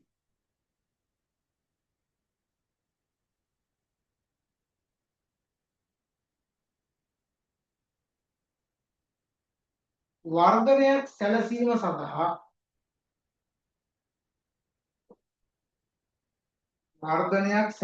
සඳහා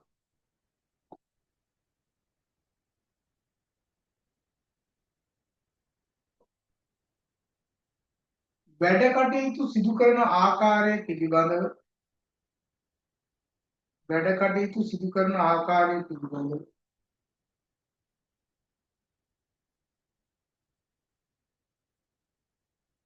සිදු කරන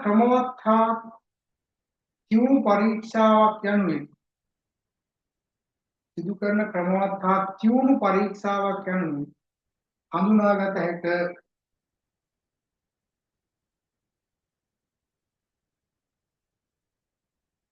ඡේදකින් කියන්නේ මෙහෙම ක්‍රම අධ්‍යයනයක අවසන් ප්‍රතිඵලය වනුයේ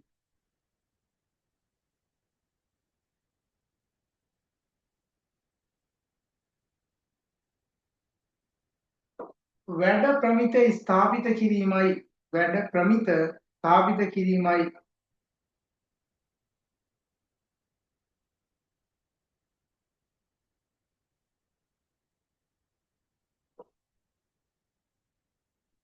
නුසුදුසු ක්‍රමවිධි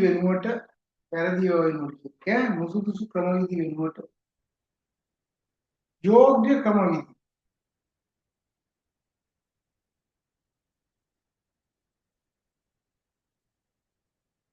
යෝග්‍ය ක්‍රමවිධි ස්ථාපිත කිරීම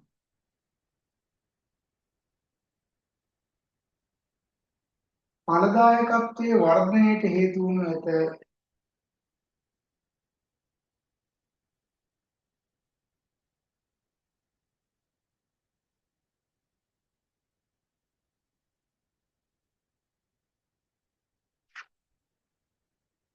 හරි. ඊළඟ පාඩුවට පොඩ්සක් අපිට කියන මොකද්ද?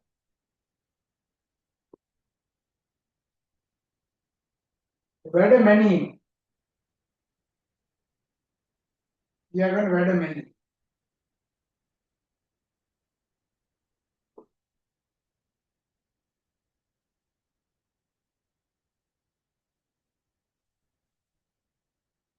work measurement වැඩ මැනීම.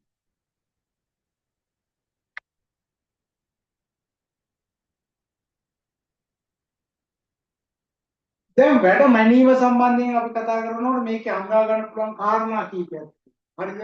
අපි මේ කාරණා ටික ලියා ගන්න ඕනේ. ඒතර වැඩ මැනීමක් ඇත්තේ මොනවද තියෙන්නේ? එතකොට ඔය ක්‍රම අධ්‍යයනය සහ වැඩ අධ්‍යයනය ගැන කතා කරලා මෙන්න මේ work measurement වැඩ මැනීම ගැන අපි කතා කරමු. වැඩ මැනීමත් ඇත්තටම හරියට කරන්න ඕනේ නේද? ඒක අසාර්ථකයි. ලියාගන්න යටින් මෙහෙම කරු දාලා රැකියාවක් ඉටු කිරීම සඳහා යොදා ගන්නා කාලය පිළිබඳ අවධානය යොමු කරයි. රැකියාවක් ඉටු කිරීම සඳහා යොදා ගන්නා කාලය පිළිබඳව අවධානය යොමු කරයි.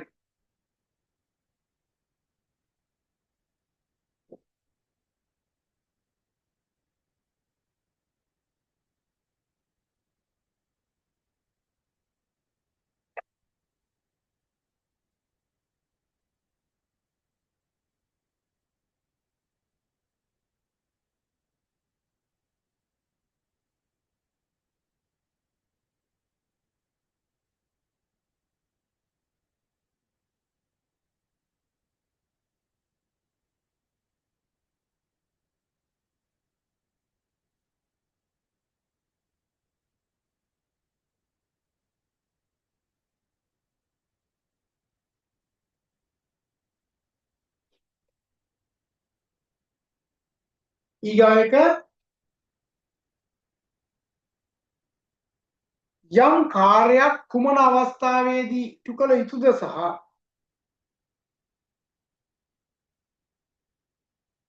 යම් කාර්යයක් කුමන අවස්ථාවේදී ඉටු කළ යුතුද සහ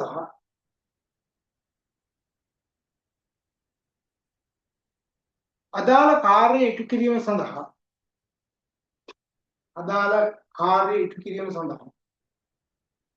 කොපමණ කාලයක් ගත යුතුද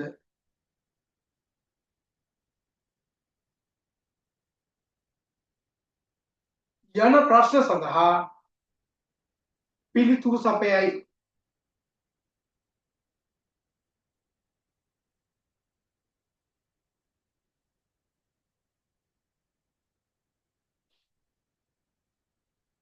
එනම ලියා ගන්න.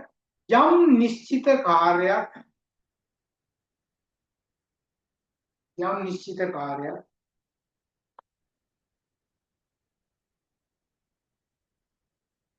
ඉටු කිරීම සඳහා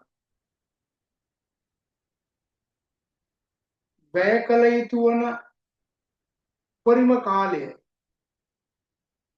කළ යුතු වන උපරිම කාලය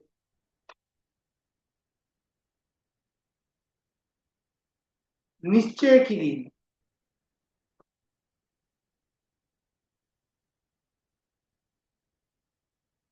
වැඩමැනීමේ මූලික අරමුණ වේ. එහෙනම් ඒ කාර්යය කරන්න දැන් ඔයා දැක්කන අර ප්‍රොසෙස් එකේ යනකොට ටක් ගාලා ඒ කැලේ සෙට් කරාට පස්සේ ටක් ගාලා වැඩි වෙලාවක් තියනවා. ටක් ගාලා යන්න ඕනේ නේද? ටක් ගාලා මේකට ගියා මේකට ගියාම ටක් ගාලා යනවා. ඒතොර ඒ සඳහා දෙන කාලය එක විනාඩියක්ද විනාඩි දෙකක්ද විනාඩි 5ක්ද පැය භාගයක්ද කියන එක තීරණය කරන්න ඕනේ අපි. හැම තමන්ට හිතෙන වෙලාවෙ ඒ දේ කරන්න බෑ. හරි? ප්‍රොසෙස් එකක් කියන්නේ.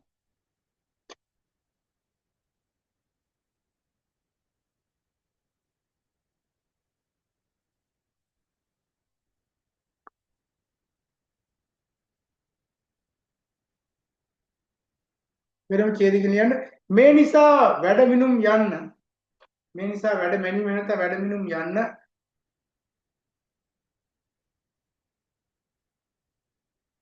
පුහුණු සේවකයෙකුට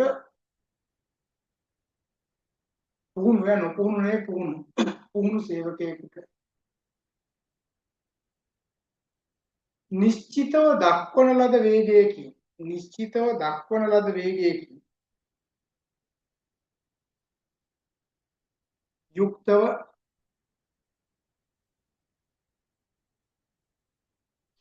යම් කාර්යයක් ඉටු කිරීම කියන්නේ සම්පූර්ණ කිරීම කියන එක. යම් කාර්යයක් ඉටු කිරීම සඳහා ගතවන කාලය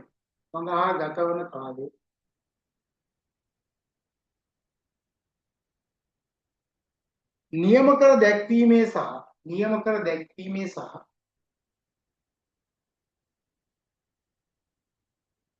දින ලද කාල සීමාවක් තුළ නිෂ්පාදනය කළ යුතු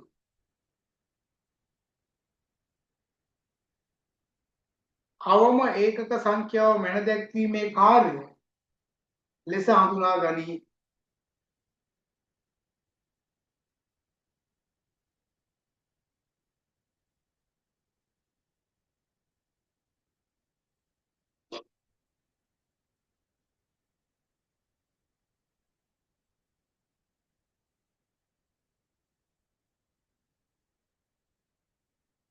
වෙනම ලියා ගන්න මෙහෙම මෙසේ කාල ප්‍රමිත ස්ථාපිත කිරීම සඳහා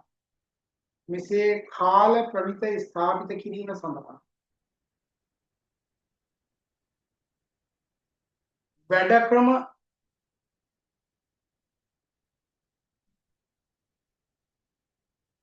ප්‍රමිතගත කර තැබීම අත්‍යවශ්‍ය වේ. වැඩ ක්‍රම ප්‍රමිතගත කර තැබීම අත්‍යවශ්‍ය වේ.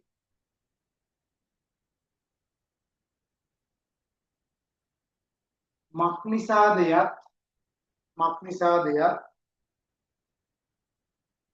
කාර්යයන් ඉටු කිරීමට පෙර ගතවන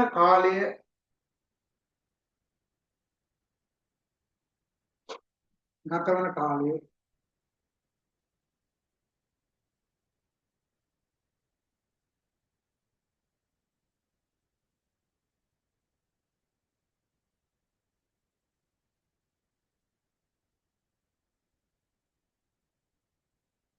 යොදා ගන්නා වැඩ ක්‍රම මත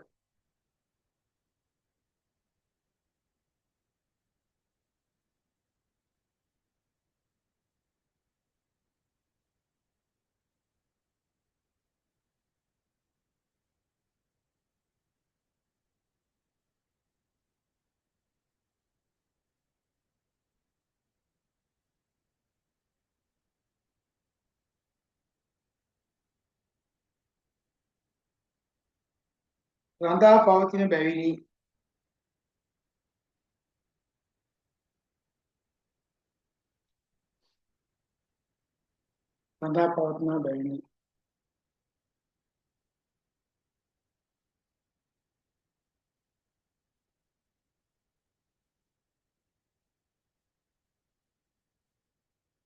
හරිද?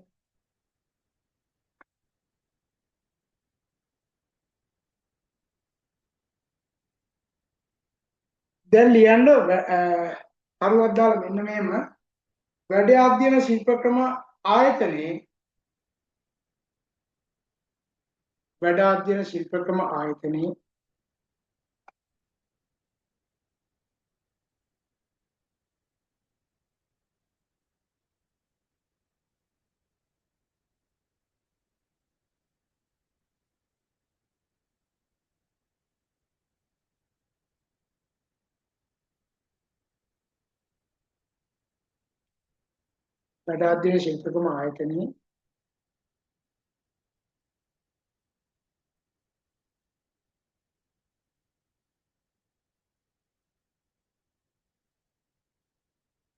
නිෂ්පාදිතය ඉහළ නැන්වීමට උපකාරී වන ආකාරය ඉහළ නැංවීමට උපකාරී වන ආකාරය.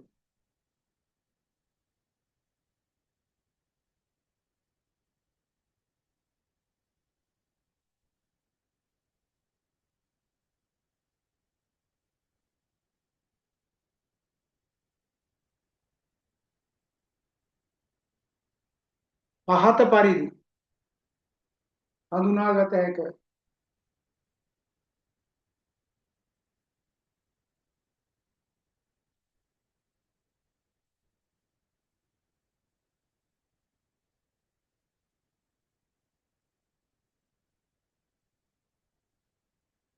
මෙන්න මේ chart එක බලන්නකෝ.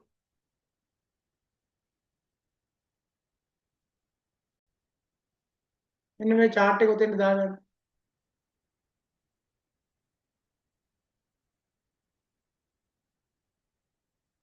මෙතන තියෙනවා වැඩ අධ්‍යයනය, මෙතන තියෙනවා උඩ ක්‍රමාධ්‍යයනය, යට තියෙනවා වැඩ මැනීම.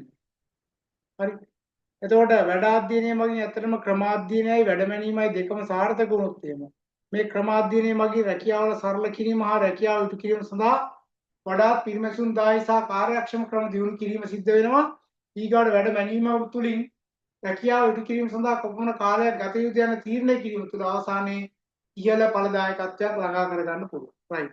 ඔන්න ඔය ටික දාලා ඉවරයි කියලා මම මැසේජ් එකක් දෙන්න.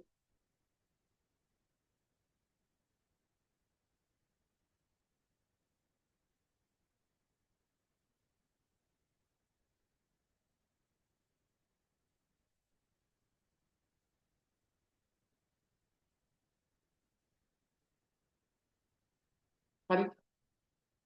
වැඩ අධ්‍යයන work study එක, ක්‍රමාධ්‍යයන method study එක, work measurement වැඩ මැනීම. ඔය තුනේම සම්බන්ධයත් එක්ක අවසානයේ සිද්ධ වෙන්නේ මොකද්ද?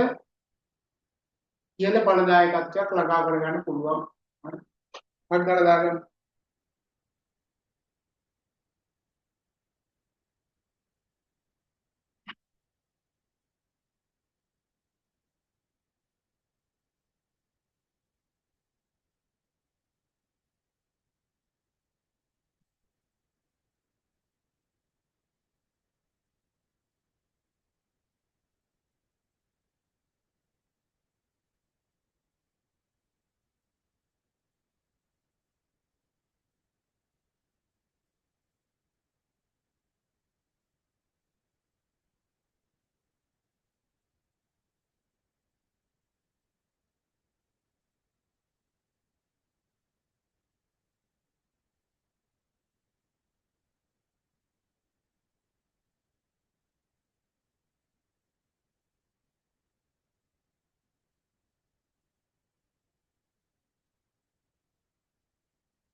හරිද? වැඩි වෙලාවක් ගන්න නැතුව ඉවර කරගමු අපි නේ.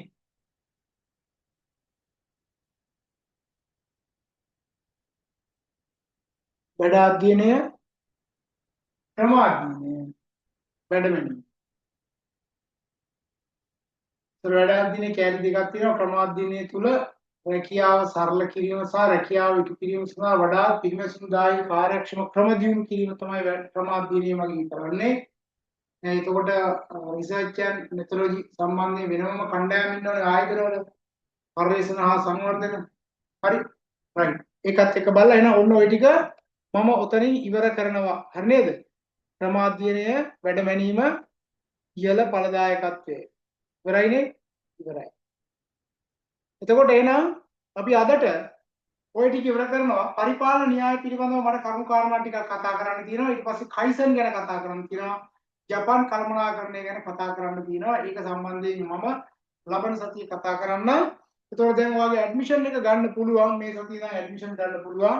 23 වෙනිදා එක්සෑම් එක තියෙනවා. ලෑස්ති ඇඩ්මිෂන් එක ගන්න. විභාග ප්‍රතිඵල ඔයාලට හම්බුනා කලින් එකේ එක පාස් වෙච්ච අයට විතරයි මේ පාර සෙකන්ඩ් එක්සෑම් එක ලියන්න අවස්ථාව දීලා තියෙන්නේ. අනිත් අයට ලියන්න බෑනේ. ඒ නිසා ඔයා පාස් වෙලා ඉන්න ඔයාට ඇඩ්මිෂන් එක අරගෙන විභාගෙට සූදානම් වෙන්න. රයිට්. එතකොට අර පේමන්ට්ස් ගැන අහලා තිබුණා. සාමාන්‍ය වටමාලා ගාස්තු රුපියල් 30000 නා දෙවෙනි එක්සෑම් එක වෙද්දී ඔයා 20000 ගෙවලා තිබ්බනම් හරි. රයිට්. වෙන මොකද දැනගන්න තියෙනවද? ආන්න තියෙනවනම් ආන්න. නෑ. හරි. රයිට්. එහෙනම් අපි අදට මේ වැඩේ ඉවර කරනවා. සහභාගී වෙච්ච සිල්පිනාට බොහොමත් ස්තුතියි. මහා වර්ෂාවක් ඇදහැරෙන්න ඕන මෙන්න නේද? දැස්සනම් කමක් නෑ. අකුරු ගාන එක තමයි ප්‍රශ්න. රයිට්. එහෙනම් මොනවාරි ගැටලුවක් තිබුණොත් 071 178 72 WhatsApp message එකක් දාන්න. ගැටලුවක් තිබුණොත් निराකරණය කර ගැනීම සඳහා අවශ්‍ය වුණොත් දුරකථන ඇමතුමක් කරන් දෙන්නවත් කරන්න පුළුවන්. හරි. නෝට් එක සම්පූර්ණ කරගෙන තියාගන්න. පළවෙනි එක්සෑම් එකට ආපු ඒවා දෙවෙනි එක්සෑම් එකට ඉන්නේ නැහැ. right. එහෙනම් අපි අදට මේ වැඩේ ඉවර කරමු. ප්‍රශ්න මුකුත් නැති නිසා. මම සියලු දිනාටම ජය වේවා.